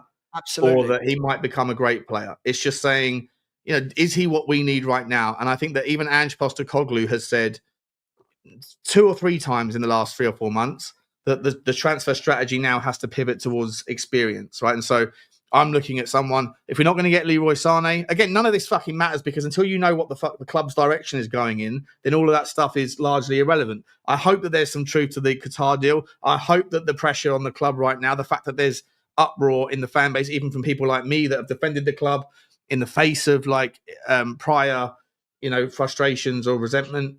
I think that everyone is universally pissed off, and that hopefully that will make some sort of impact and that make them get off their ass and do something. But obviously, we like Vinny need him to come in, need Paratici. We who is doing it? Who's pulling the strings? Well, is Johan Lang right now out there conversing on behalf of Tottenham or identifying talent when he doesn't even know if he's got a job next week? Is Scott Munn. Right, Ryan Mason's gone. By the way, I wanted to ask you about Ryan Mason. Who's going to be our assistant manager? Mate, I don't, at the moment, I think they need to tell us who's going to be the manager. Look, I don't know. Yeah. Listen, I agree with you. It's first, right? Yeah. It's like going into the cockpit. Imagine, when you were, I know they don't do it now, but do you remember when you were a kid and you were allowed to go into the cockpit and say hello to the pilot? Do you remember those days? Yeah. Before things got really mad in the world. And it's like kind of going up to the cockpit and going, it's like a self-fly plane. Like, like they're talking about like these driverless Ubers and stuff. It's like, who is right now? And again, this is what I keep saying to people. They won't listen. All they hear is that I don't like Ange. More than Ange, somebody needs to come out at this football club and give us something about the direction about, is Paratici coming back? Like we've heard he is, but no one's confirmed it. Yeah. The manager, there's more stories about this manager than I've ever seen from any manager at any point in my life. You've got reports about the ownership and the chairman. Somebody at the top, whether it's Vinay as the CEO or Daniel Levy as the chairman, need to come out and be completely transparent with us. So I'm expecting Ange is gone or Ange is here. One of the two. Right, we've drawn a line under it. Who's going to announce that though? Daniel? Well, that's what I'm saying. Vinay or Levy have to. Yeah, right? Second one needs to be Paratici is formally joining Tottenham at the end of June when his ban ends for his court case and blah, blah, blah. Brilliant. Okay, so we know he's director of football. Right. The club, contrary to reports, is not being sold. Right? Yep. Just clarify. Give some clarification where everyone can just go, right. So now we've got no excuses. We know who the manager is. Yeah. We know who the owners are. We know who the director of football is. Right. Now we've got a transfer window to attack. Can we please get on with that? Yeah. Because all of this Ange in, Ange out stuff, Sean, at the moment, I don't give a shit. At the moment, I care about what players are in or out. Right? Yeah, exactly. Well, that's the other thing, mate. Signing, If there's truth to Matt Law's statement that at present, absent investment, we have to sell before we can buy. Again, I just don't think it's true. I think it's bollocks. I've looked at the numbers. It just doesn't make any sense to me. Can't be true. But in a world where it is, where are the links to players leaving the club? Like Bissouma is a player that I think universally, Sava, is like expected to be on the top of the list of midfielders, right? That we're happy to. I think everybody. I don't think I've seen a single person. In fact, let me know if there's someone in the chat who thinks that Bissouma should stay at the club, but also wants a new midfielder. Then who is it you want instead? But let's assume that everyone is saying Bissouma is probably. Where's the links? I think this morning was the first time that I saw a single link to Bissouma, and it was Fenerbahce, and that came out of a Turkish media outlet. And Turkish media have got a historical pedigree of absolutely mudding me when they told us that Altay Bayindir had signed a deal with Tottenham, and the same with Victor Nelson from Galatasaray. And I remember putting out 2 or 3 videos saying Victor Nelson's our new centre back. I spent like a day chewing through him on the Y Scout tool, all to find out that none of that was true. So, like, if the only link that has come out with regarding the most likely player that everyone can agree is sellable is from Turkish outlet that just make things up anyway, then like, where's the rest? Like, Ben Davies to Wrexham or Milan. And I've had Milan people come into my chat going, Ben Davies coming to Milan? What are you fucking talking about, you Burke? And I'm like, well, I'm just reporting what's in the news. But I said to you yesterday, right? And again, there'll probably be people that won't want to hear this, but there were 2 teams 15 days ago in a European final, right? And when you look at what Man United have done versus what Spurs have done in those 15 days, shows you the levels of the 2 clubs, right? Forget that we won the game and we're in Champions League. Man United came out immediately. Amorim is staying, didn't they? They came out immediately. Amorim is staying. Right. So if fans are unhappy or happy about that, it don't matter. He's staying. He's your guy. Bitch and moan about it, right? Yep. Secondly, Rashford has been in talks with Barcelona. Højlund is in talks with Inter Milan. They're trying to sell him. Sancho, they're trying to sell him, right? They've bought Cunha. They're bidding. They're in negotiations at the moment for Mbeumo. We've seen today that Victor Gyökeres is open to moving to Man United. Now, flip that, Sean, to Tottenham. 2 weeks at Tottenham, we've had everyone saying just keep partying. Great. But now let's get back to the football. What have we had? We've had Ryan Mason leave. Okay. Yeah. We've had Donna Cullen leave. All right. We've had no clarification on manager, director of football. We've had no ins and outs on the playing staff, apart from the ones who had run out of contract. We've had there's no solid link. There's no, like when the Romanos and the Ornsteins actually say they are in conversation, like there's been absolutely nothing. And people will go, oh, the window's just opened. I don't know if those people are that naive. The window's always open all year round. Exactly. Let's not pretend it opens on the day. But to be honest, like, it does feel like that Tottenham seem to think that the window's not open. Like, there's 2 windows this year, right? The first window is only available for the guys that are playing in the Club World Cup, and everyone else has got to wait. And it almost feels like it. You know what? It almost feels like Daniel Levy's approach to FFP and PSR. Right, poster boy of doing it the right way when everybody else is cheating, right? Like Lance Armstrong cheating his ass off and everybody else is playing second, third, fourth. It doesn't matter if you're like the second best cyclist, but if you're doing it legit and everybody else is doped up to the eyeballs, then you're going to be forgotten about. And I feel like Daniel Levy on too many fronts thinks that doing it the legitimate way, by the way, I've always applauded him for trying his best to do it that way, but ultimately, like, if the window doesn't open officially, that like everybody else is having conversations all year round. And I almost feel like Daniel Levy's like, is it naivety? Is it ignorance? Is it just he's latching on to these things as an excuse why, well, you know what, we can't sign anybody yet, so there's no point in talking to anyone yet. Yeah. Is it just an excuse? But either way, it's fucking foolhardy. Like, everybody else is doing bits.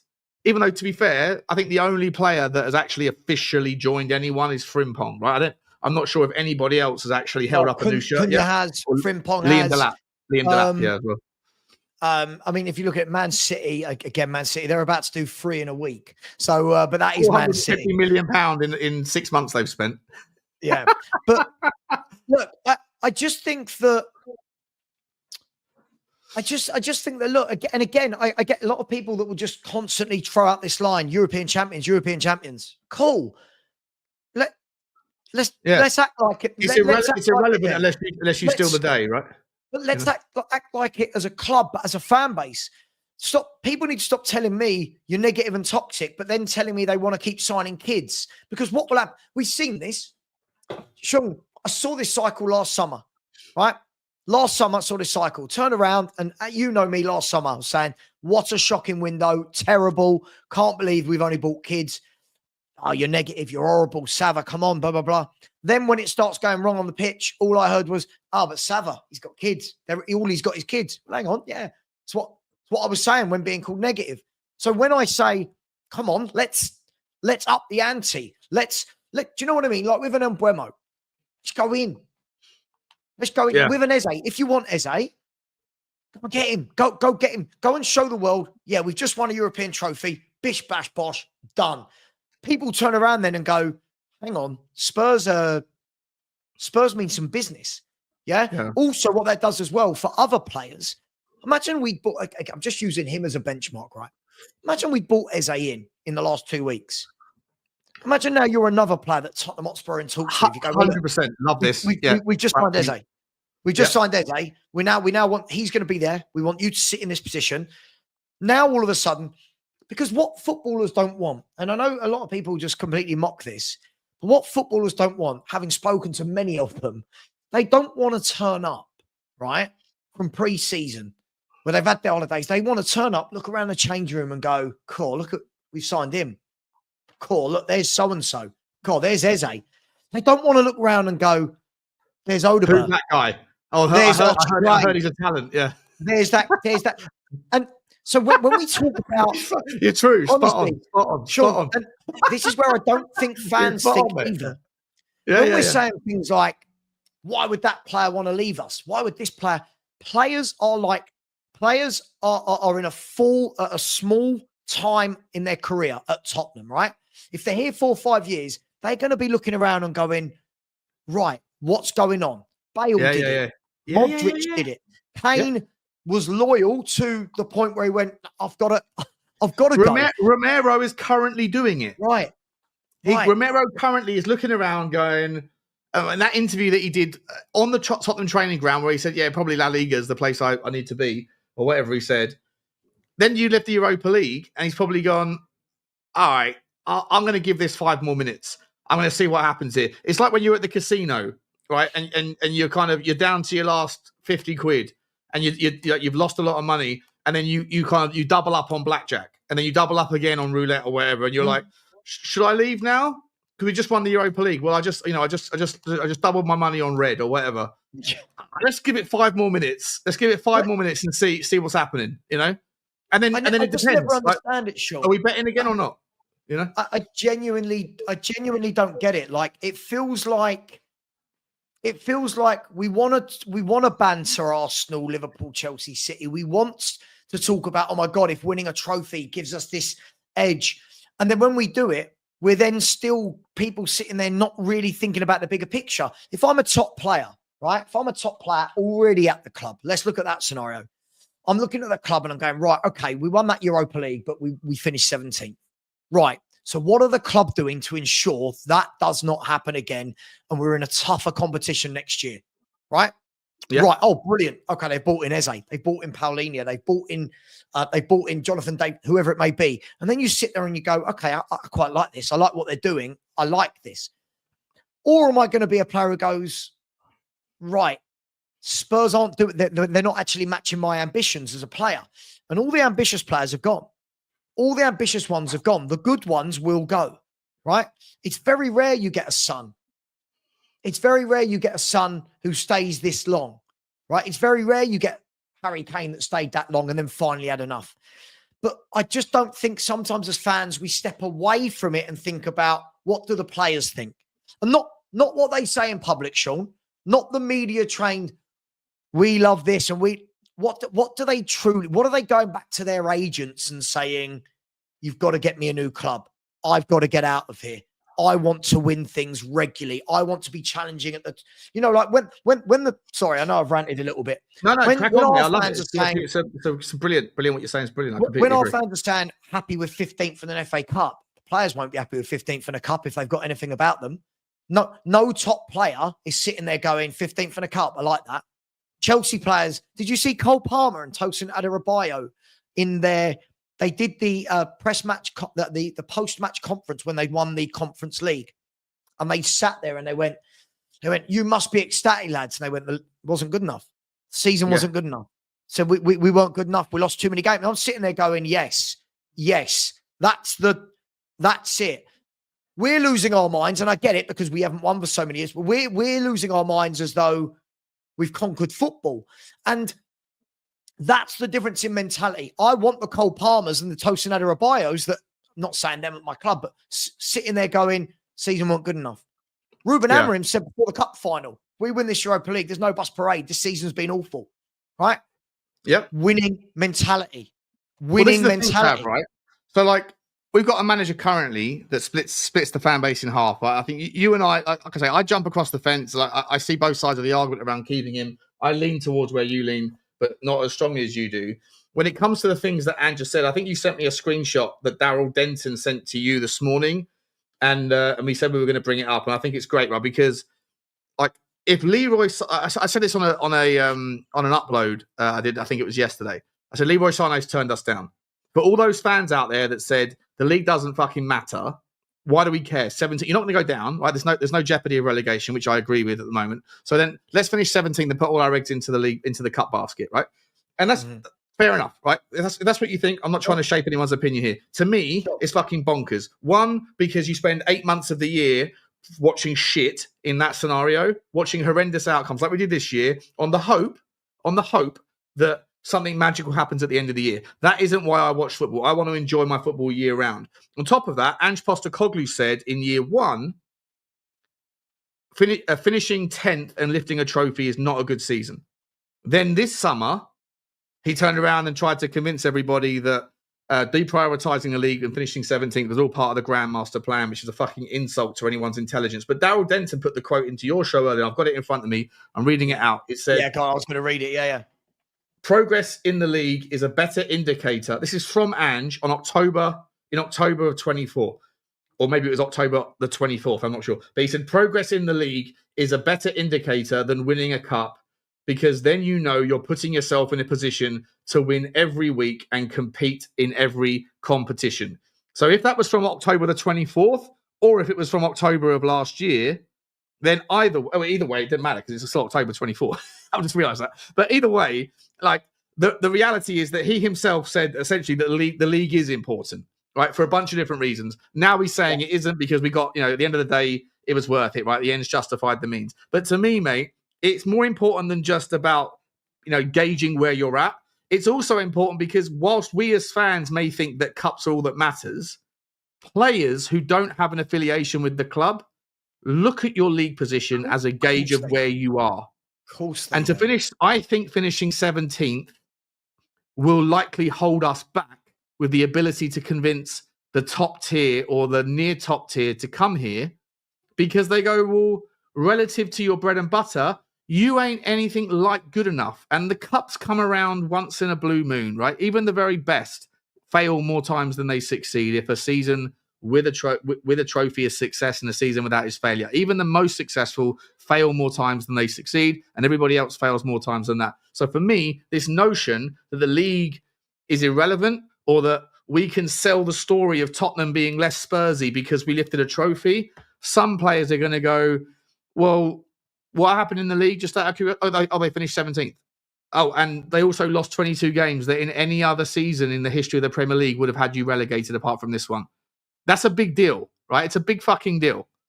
And that might be the reason why we're not going to get some of the good players that we want. Listen, look, and again, it's only opinions, right? I mean, I get it. There's a lot of people who are saying a very fair comment about, well, why Man U getting players? I think the difference between us and Man United is they're globally one of the biggest football clubs in the world. There will be people that grow up dreaming of playing for Man United. They're Man United across the world. Their marketing, their global appeal is just phenomenally huge. Look, every player is different. And Sean, I've been saying this a lot on my own channel lately, but if people want to upskill themselves with how transfers work, players' mentality, there's podcasts out there for that, right? Yeah. I watched a brilliant podcast yesterday. It was absolutely brilliant. It was from a little while back. But Perchy sent it through to me. And he said, watch this. It's an hour long. And it was, do you know the Fozcast with Ben Foster? Yeah. Right. And there were two podcasts. There was one where he had Richard Lee, who's an ex-professional goalkeeper, played for Watford. He's now like the go-to agent for all goalkeepers, right? Yeah. And then they had one where Ben Foster was actually explaining to everyone how transfers work, right? And it was with Tubes. Remember Tubes from soccer? Yeah. And Tubes sitting there and he went, "Oh yeah, but surely it's easier to get a player in." And Ben Foster turned around and said, "This isn't." Ben Foster said this. He said, "This isn't Football Manager." He said, "This isn't FIFA." He said, "Football transfers are convoluted." And he said, "So many football fans do not seem to understand how a football transfer works from cradle to grave. They don't get it. You hear all the time," he said, "whack the money down, you get the player." He said, "It's nonsense." He said, "The problem you've got here is lots of players, when they first get that phone call from their agent saying this club's been on to me," because it is through the agent, it's not through the club, right? You won't hear about it from your employer, you'll hear about it from your agent. They'll ask the questions, right? Oh, let's use Spurs, for example. Spurs want you, Ben Foster, right? Cool. What do they want me as? First choice, second choice, third choice? What am I going as? Brilliant. Cool. Who else are they looking to buy? Cool. Where are Spurs? Right, they're North London. I'm living in Newcastle. Blah, blah, blah. Do I want to move there? Can I move my family? What about my kids? Right? Oh, schools, more schools. Yeah. Is it abroad? Do I want to move my family abroad? Can my family speak that language? Is it worth lifting the kids out of this school? Blah, blah, blah. What job does my wife have? Blah, blah, blah, blah, blah. All that kind of stuff, right? Yeah. Also, what have the club done the last few years? What's the trajectory of the football club? What have they done the last few years in terms of their transfers? What projections have they shown in terms of caliber of player? What's the ambition? Cool. Yeah, and why? What's the ambition? Okay, brilliant. So Spurs, brilliant. You won a Europa League, great. Yeah. Well, Can you tell me about the league? What happened there? Why did that happen? Cool. Who's the manager next season? Right? Cool. That's happening. Who's the director of football? And he was going through all of these different things where he said, football fans think you get a bid on and you go, yes, I'll go in there because they've offered me 200 grand. But Ben Foster was saying the number of players he knows.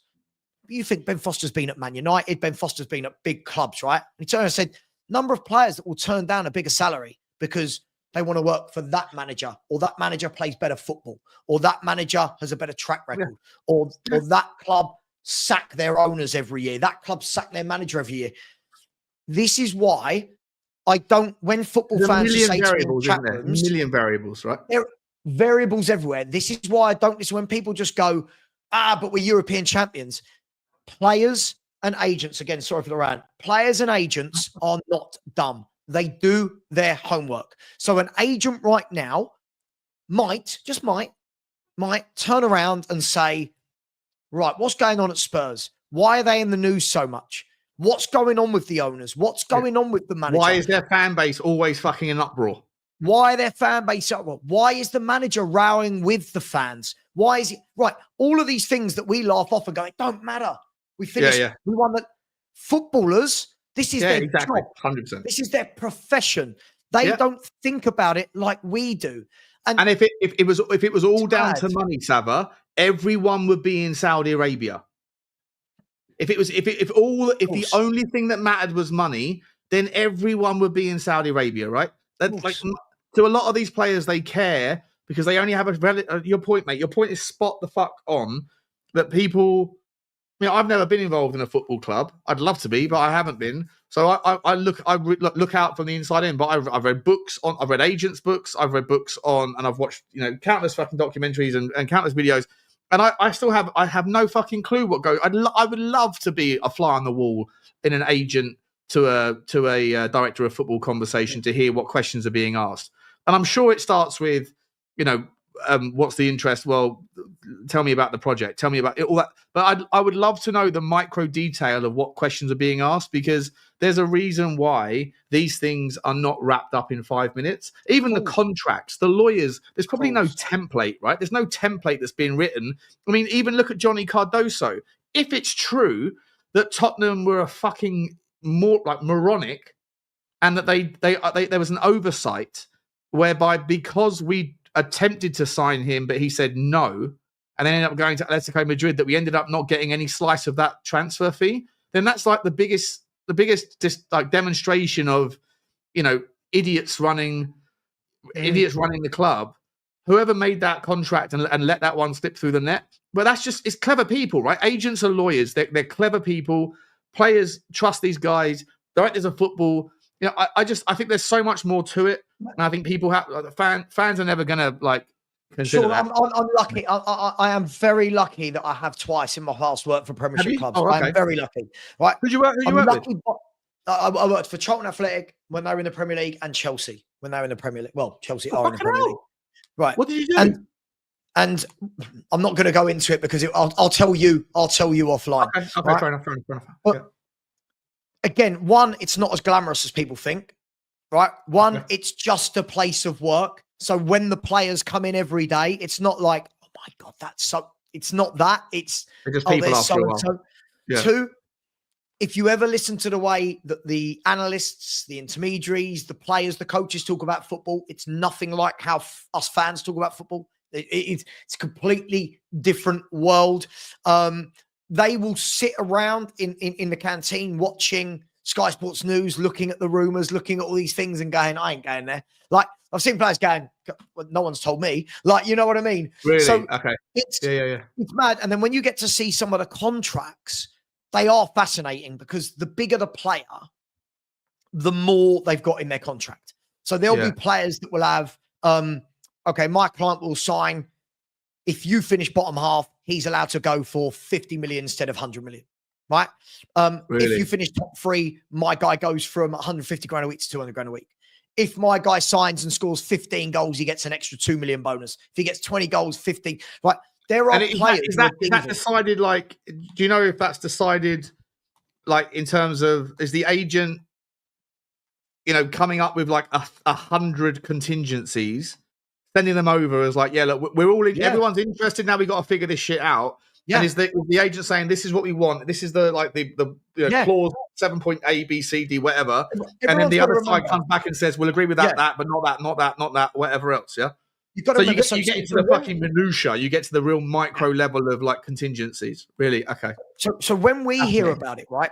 So if you hear from Romano, for example, let's say Fabrizio, listen, you'll see a million reports all week. So-and-so want this player, so-and-so want that player, right? Leaks, all this kind of stuff, nonsense, whatever it is. The moment you hear about they're in talks with them, what that means is that the player and the agent have said, you know what? Yeah, I like this project, or I'm interested enough that we can take this further. Then the buying club will put in the bid. That's where it all starts. Now, once all of that is agreed, in the background, all the contract talks are going on. Forget the fee. All the talks are going on. There are divas, Sean. We'll have players at Spurs that might be coming in 30 grand a week. If we win a trophy, we go to 40k. My client goes to 40k a week.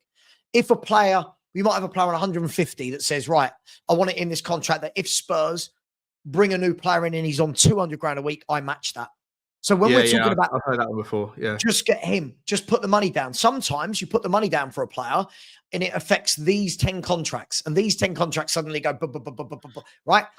That's not Spurs, by the way. This is everyone. Yeah, like, so on the basis of that, right? So like, this is everywhere.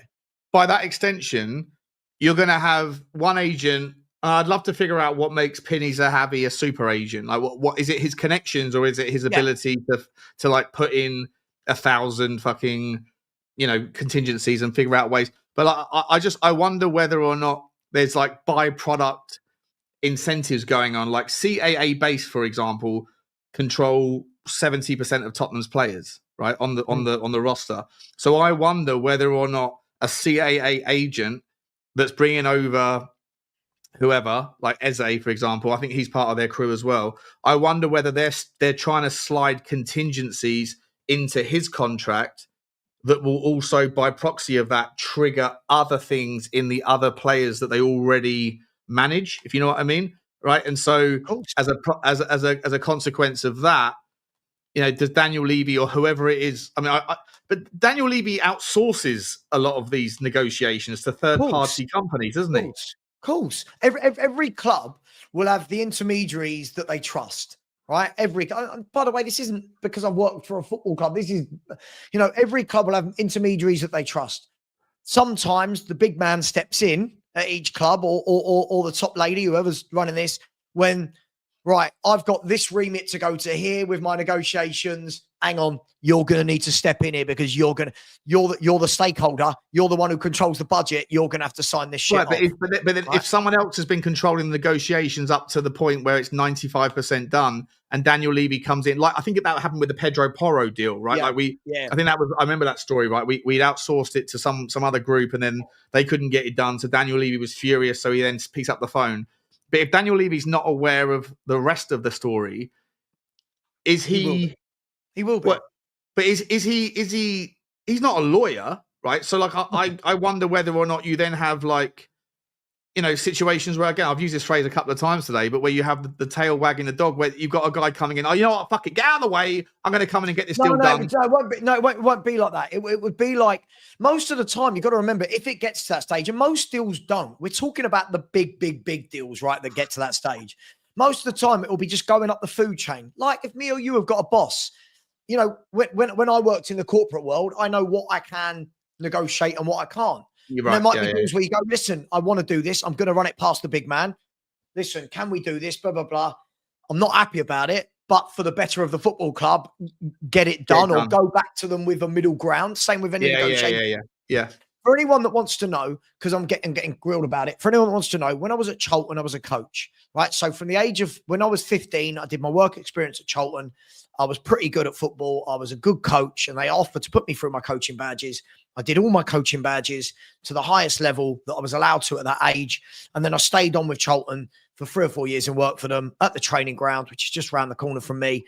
And what I learned there as a young 16 to 21-year-old was fascinating. People like John Barnes were at the club at the time. Do you know what I mean? Like people like Colin Walsh. Colin Walsh is a guy I coached with once a week. He won 2 European Cups with Brian Clough.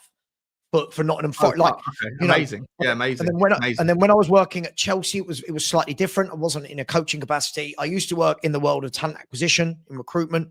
Yeah. And my company was hired by Chelsea to go through, again, this will be really boring, IR35, all of that. I'm sure you've heard of IR35. Yeah. My job was to go on. So my job was to go on site for a year between Cobham and Stamford Bridge. And my job was to go through all the contracts, speak to all the employees, make sure that everybody was above board. In that time, it was more remit, more recruiting, more, okay, go and speak to them. Who do they need to hire? Okay, we need a medical person, blah, blah, blah. From there, working with these people day in, day out, you're sitting in the canteen, you're sitting with players, you're sitting with coaches, you're sitting with, and you just hear. You pick up things, you hear things, you ask things, you pick up things. Yeah, I hear you. It's just not amazing. That must have been fucking amazing, mate. Yeah, it must have. I got driven into it. I went down Cobham once when it was brand new. I went the wrong direction, got told to fuck off out of the establishment. As I came out, John Terry drove into me. And he never paid the car bill. It wasn't a big dent, but fuck John Terry. Well, he was fucking someone's wife at the time, probably. Sorry, Sal. I didn't mean to interrupt your story. No. Do you know what's funny? When I was there, I remember the first time I went to Cobham, the training ground. It's really weird because you kind of come off a train and there's like a little slip path. That's right. Into this kind of gap. So you know the adverts. Have you seen the adverts with Mason Mount? I think it's for deodorant. And he's running around on a little 5-side football pitch. That's actually in Cobham as you're going through the entrance. Yeah. It was funny because as I walked to the gate, I remember as I walked to the main reception area, this car turned up. God knows what it was. It was about that. If this is the ground, it was about that high off it. It looked like it was worth about £4 billion. Yeah. And I'm thinking, who on earth gets out of that? And then Tammy Abraham gets out of this car and he is the biggest man I've ever seen. Like, things you don't see. He's a big guy, is he, Tammy Abrahams? Really tall. Really like just I mean, I'm not the biggest guy, but just really tall. They're all lovely.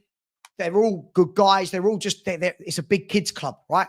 It's a big kids club. So you hear things, you see things. They're telling stories of, oh, tell me about what was it like to play with that player at that club. Yeah. Let me tell you, he's a great player, but he's a bit of a, you just hear everything and you have to sign NDAs. That must have been a fascinating job, mate. Amazing, must have been fascinating. Yeah, brilliant experience. It was good, but because of my inquisitive nature, Sean, especially when I was younger, I just asked questions.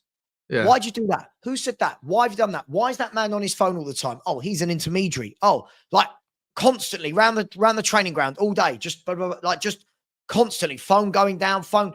That's calls about players. That's calls about we want to buy journalists. You want to plant stories. You want to get things going. Yeah. So and the upshot of all of this is when people say we're not doing anything, what it means is there's nothing concrete going on. It doesn't mean that we're not calling agents and intermediaries and inquiring about their players. But most of the time, you won't hear about that story because the agents don't let it slip that 97 people have called them about. Eze's agent isn't going to let slip, I've had 15 calls this week from 15 clubs around Europe. That's just not what's going to happen. So it's a different world. Listen, I loved it. I know people think it's bullshit. I loved it. No, I mean, really I'm fascinated, mate. I'm jealous, mate. Jealous. I think it'd be a fascinating life. And like you say, if you've got an inquisitive nature and you're a sponge, especially as a kid, you know, it would have been a privilege to have been around that stuff. I'm sure you know some things about some players that no one else does. But I think your point is absolutely well landed. That, you know, we as a fan base, that we don't know anything, and we live off scraps that the media put out, and most of the scraps are fucking bollocks anyway. But it doesn't mean that there's nothing going on. I would just hope that whatever's happening right now, that, you know, and again, we will see. Time will tell. We're judging this window already, and the window hasn't even opened technically, or, you know, barely opened. But you shouldn't even really judge the window when it closes. You should probably judge the window 6 months later when you know whether the players ended up figuring itself out. But that's just not human nature, right? Everyone's, especially these days, everyone has, you know, an impatience sort of barometer that's always exploding because, you know, everyone wants everything immediately, right? It's just the kind of, I guess, the Amazon delivery generation. But mate, I know you've got something to do at 7:30, so it's probably a great time to end off, mate. Sure. Guys, please smash the like button. I think it's been 1,500 people here for most of the show. Massive thank you. I hope I haven't missed any super chats. Let me just double check if I haven't. Ben Zabel, I think, is a new member. Thank you, Ben. Appreciate you, mate. Really appreciate the super chat. Dan Bowers, sorry, Dan, didn't see this one, mate. Top 3 Spurs YouTubers. Levy out if we have to sell to buy. Yeah, you know, if that's the narrative, mate, I think I'm probably going to be leaning that way because I'm fucking pissed off right now. But appreciate the super chat, Dan. Sure, and designated before you do this super chat, before you do this one, if people think that transfers take time, God, a takeover.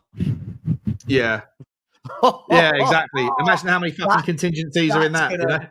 That will drag and imagine Daniel Levy if it is Levy negotiating a takeover for a club that's worth 3.54 billion. Oh, that's going to be Let me ask this last question then for you, mate. I know you're Levy out, but you're not like, you don't focus on it too much, right? I respect that. Would you tolerate, and I'll ask the same question to everyone in the chat, if, you know, we talk about like, you know, I'll tolerate 17th if we lift a trophy, which you're essentially saying I'll tolerate a shit season if there's a good, happy ending at the end.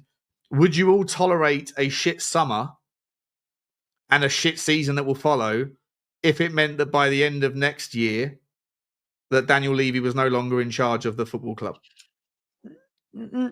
No, because but I never want to accept a shit season. Like, I listen, let me just say, I get it. I get a lot of people only care about winning Europa League, right? I get it. And 17th and boom, boom, boom. For me, we're not a Sunday league club, right? For me, there are businesses in this world that even if the owner is going to leave or player's going to leave, business goes BAU, business as usual, right? You know, I've worked in organizations where you know that person's handed in their notice and they're leaving in a month. It doesn't mean that job doesn't get done until they leave, like business as usual. So for me, Spurs, a club as professional and as big as Spurs, it should be seamless. We should want what's best for the club at any point. I don't want someone coming in and taking over us when we finished 15th and not won a trophy. And now suddenly that new owner's got to pick up, right? And suddenly that new owner's got to pick it up. And suddenly you go, why won't players sign for the new owner? Well, I don't know. We've just finished 15th. We've got no Champions League revenue. We've not won a trophy. So no is my answer. No. Yeah, I I wouldn't either. But I mean, that's actually. I'm sorry, retro narrative. If you asked that question earlier, mate, I didn't see it, buddy. So I apologise if that. It's a great question, mate, that you asked, and I ran with it, but I didn't see it before, mate. But certainly something I'll chew over maybe tomorrow or maybe even later tonight, depending on how late I'm going. I wanted to get designated Hotspurs super chat. Big up Saba, big up Sean. Saba spot on. We need quality. Enough is enough with 18-year-olds. I think we can all agree with that, mate. The creche is full. Let's start looking for some graduates, shall we? Some PhDs rather than some high school kids. But appreciate you, mate. Thank you very much for super chat. Daniel, leave me. A new member. I love that icon as well. That you got a picture of a cockerel with his head in the sand. It's fucking brilliant. That's actually still worthy. That is. Thank you very much, mate. Appreciate you. Looking forward to getting to know you as a member of the channel. Thank you, mate. Appreciate you. And Moose City, absolute belter out of the blue. Just before we finish off, mate. Hello, Sean. Is there really a takeover on the table? That would be mad. Do you think it would make a challenger every year? Well, I don't know, mate. I think that there's no smoke without fire, but I'm also very much on board the notion that maybe the club are just taking advantage of that noise and then planting stories because they want to buy themselves a little bit more time for whatever else is going on. Who the fuck knows, Moose? Got no idea, mate. But I love a hypothesis. Sorry, Tab. Yeah, go on, mate. Yeah, no, it's a really good question from Moose there. I do listen, as you know, I'm more than happy if Daniel leaving them not to leave. I'm Levy out. I am someone though that doesn't believe every single thing falls at Daniel Levy's lap. What I do think we've got to be really careful of is I think there are many fans, to answer Moose's question from my point of view, I think there's many fans that think that a new owner comes in and suddenly we win Champions Leagues and Premier Leagues like that. And I think we're in an era now where Liverpool want to win the title every year. Chelsea want to win the title every year. Man City want to win it every year. Arsenal want to win it. Newcastle are going towards that. Villa are getting better. Man United want to get back up there. I think that people are going to get a shock that even if we do get new owners, I think the era has gone when a new owner can come in and just go, I'm blowing everyone out of the water. I 100%. Think that era's gone. You're not allowed to do it by the rules, right? You can only spend what your accounts let you spend. Now, what we have is a lot more wiggle room than most. And we haven't got owners that are willing to take advantage of it. But for sure, like even if you had an owner that came in today and then took full advantage of the wiggle room and spent 300 million quid or whatever, then that would just mean that next year you have to sort of tighten your belts again. So you can't just look at Newcastle. Newcastle, the prime example. They've got the owners there are absolutely flooded with money in the real world, but they're limited by what they can do because, and fair play to them, by the way. They haven't come in and done what Chelsea did. They haven't come in and done what Aston Villa are doing with their relationships. They are playing by the rules. And how long that will last, I'm not sure, because I think everyone can see that the rules aren't worth the paper they're written on. But yeah, like to your point, Saba, new owners will change the ambition, but the willingness to spend, the ability to spend is still limited by what's allowed within the accounts. It's just whether or not that we get creative with the accounting to make more room. Sorry, Sav. Let's say a company called Spurs Dream Limited take over Tottenham Hotspur, like some massive consortium with unlimited funds. Let's say they spend 300 million this year, 200 million next year, 200 million the year after. I hate to break it to everyone, right? Man City are still spending hundreds of millions every year. So are Liverpool, so are Chelsea, so are Arsenal. And this is the thing. By the way, that doesn't mean I don't want new owners. I want new owners more than anything, Sean, because I feel like it's just been a very long time now. And I think it'll be really good to have a change. And my annoyance is different to other Levy out people. My annoyance is that when we've had those good times, when we finish second or third, we've not kicked on. We've not gone, hey, whoever it is, have you seen us under Poch? We've just finished second. Look, we've got the best defense in Europe right now. We're going to sign you, and you to win the league. That's my annoyance with him, not other stuff. But I do think that whichever owners come in, you're going to be looking at years. Look at what Newcastle, you used the right example. Newcastle, their owners have been there, if I'm not wrong, 4 years. About 4 years. I think 3 years. I think this is the third year. And slowly but surely implemented a good coach. Something that we don't want to do, right? Implemented a good coach. By the way, let me just get my little jab in that had never won anything.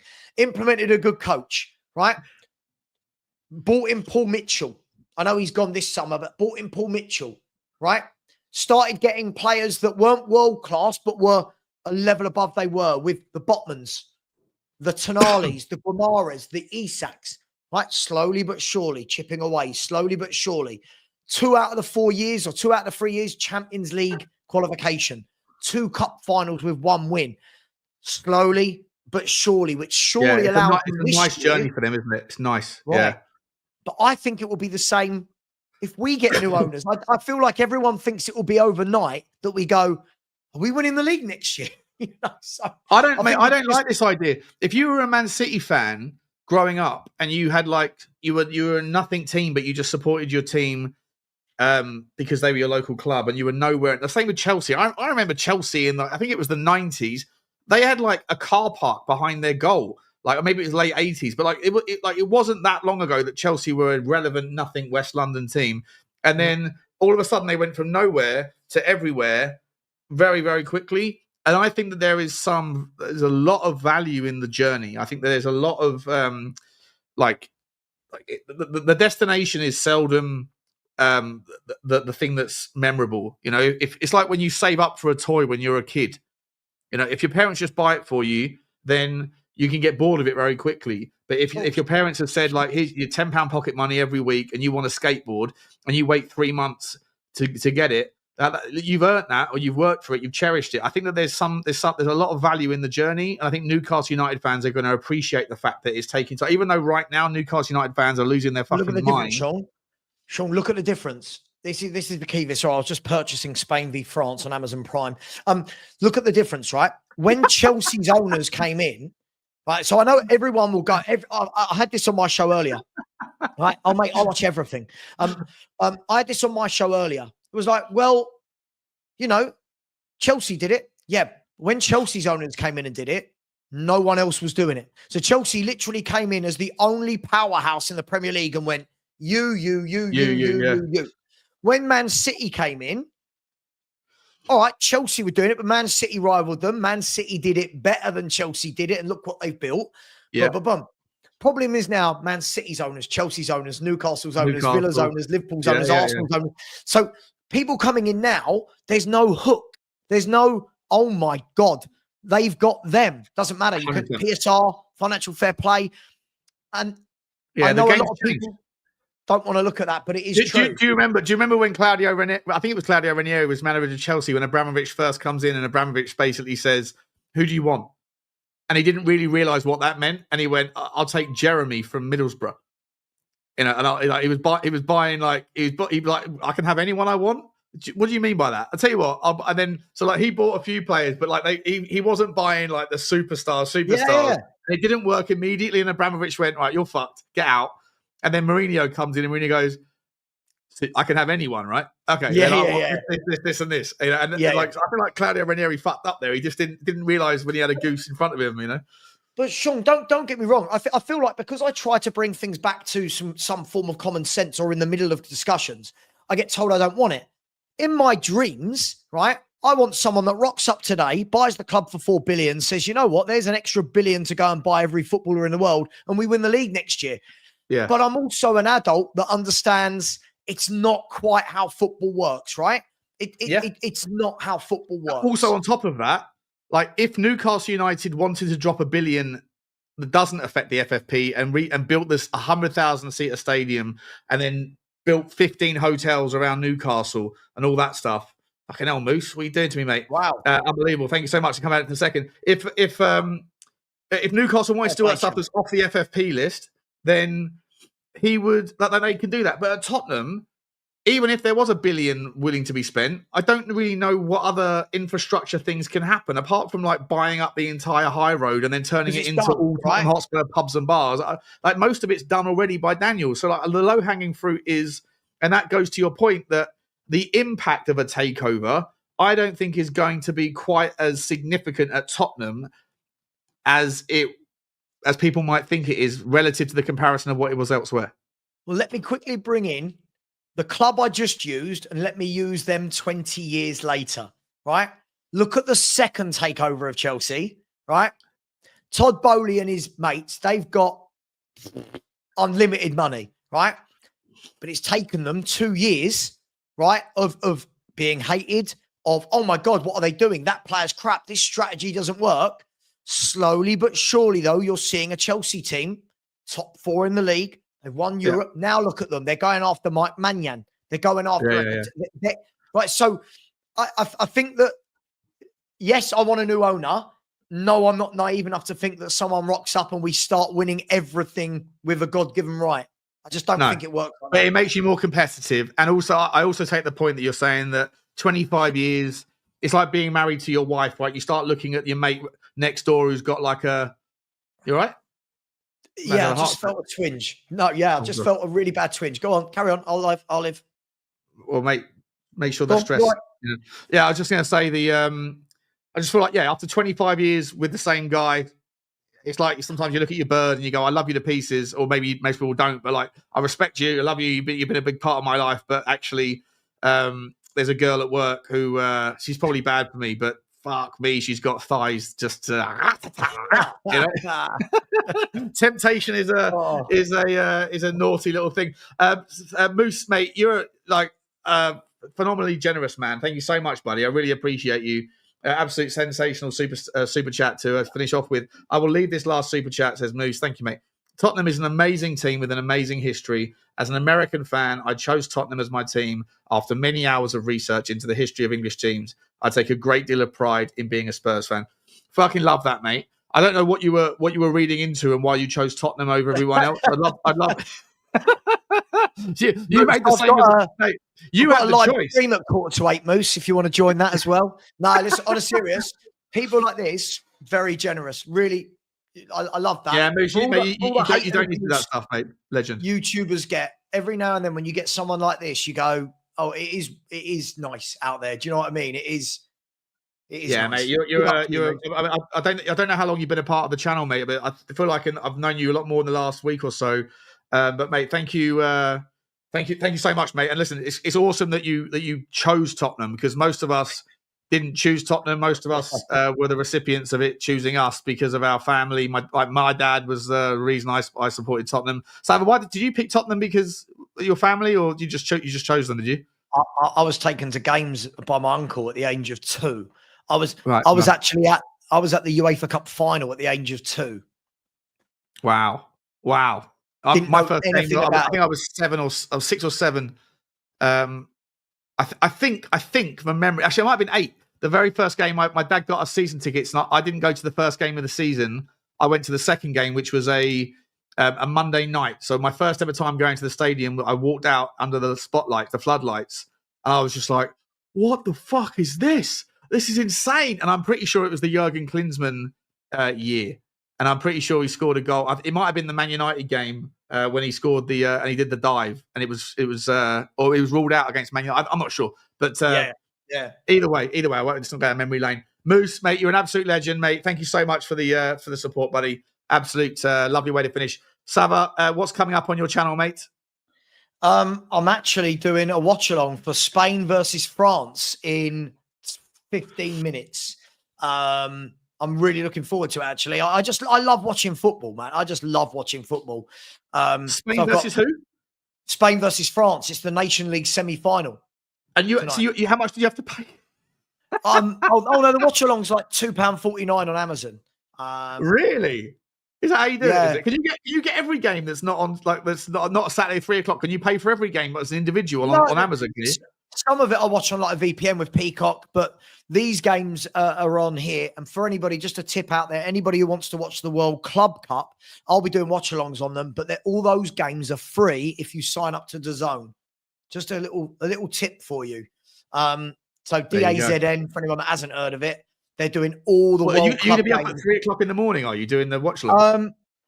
I don't know if the wife will allow me to do every game at 3 a.m, but I'll do as many as I can. Mate, I love watching football. I love watching all games, all leagues. Love it. So I'm doing that in 15 minutes, and the winner will play Portugal, who, by the way, if anyone watched Portugal last night, Conceição, who came on the wing for Portugal, get him on my right wing at Spurs. Gosh. Yeah. Quality player. All right, Sav, mate. Thanks for coming on, buddy. And chat, Always, thank you man. for being respectful. In the end, all the people that were donuts, I appreciate the mods for getting everyone under control. No time for that shit, guys. No time for it on the channel. It's not what we do here. We want to talk Tottenham and have a good time. Appreciate you all. Moose, you're a legend. Everyone else, the absolute legend as well. Thank you to Blaine, to Drew, to Phil, to Dan, Ben for new membership. Designated Hotspur, Daniel Leave Me, best icon I've ever seen. Head in the sand, cockerel. I love that. I'm going to steal that somehow. And Moose, you're an absolute legend as well, mate. Thank you, guys. We're going to leave it there. I'll see you tomorrow for a walk with Bugsy and whatever's going on. And hopefully we can figure out what the fuck is going on at Tottenham. Appreciate you all. Like, subscribe, and comment. Please get over to Football Heritage TV as well. The link is in the title and it will be in the description. Get over there right now. In fact, do you want me to just set up a redirect, mate, if you're going straight over? Yeah, if you want to, I'm going over in about 15 minutes. But yeah, I don't mind. I think there's probably a lot of people on your show that I might not be their favorite YouTuber. But hey, if anyone wants to join, we have a relaxed. It's so relaxed when you don't do Spurs content. By the way, it is really relaxed. There's no arguments, and we just watch a game of football and chat about footballers of the past and stuff. So. All right, just chill out. Appreciate you, Sav, mate. Love you, buddy. Get over to Sav, and like I say, links in the description. Please make sure you hit the subscribe button. Cheers, guys. Take it easy. See you soon. Bye.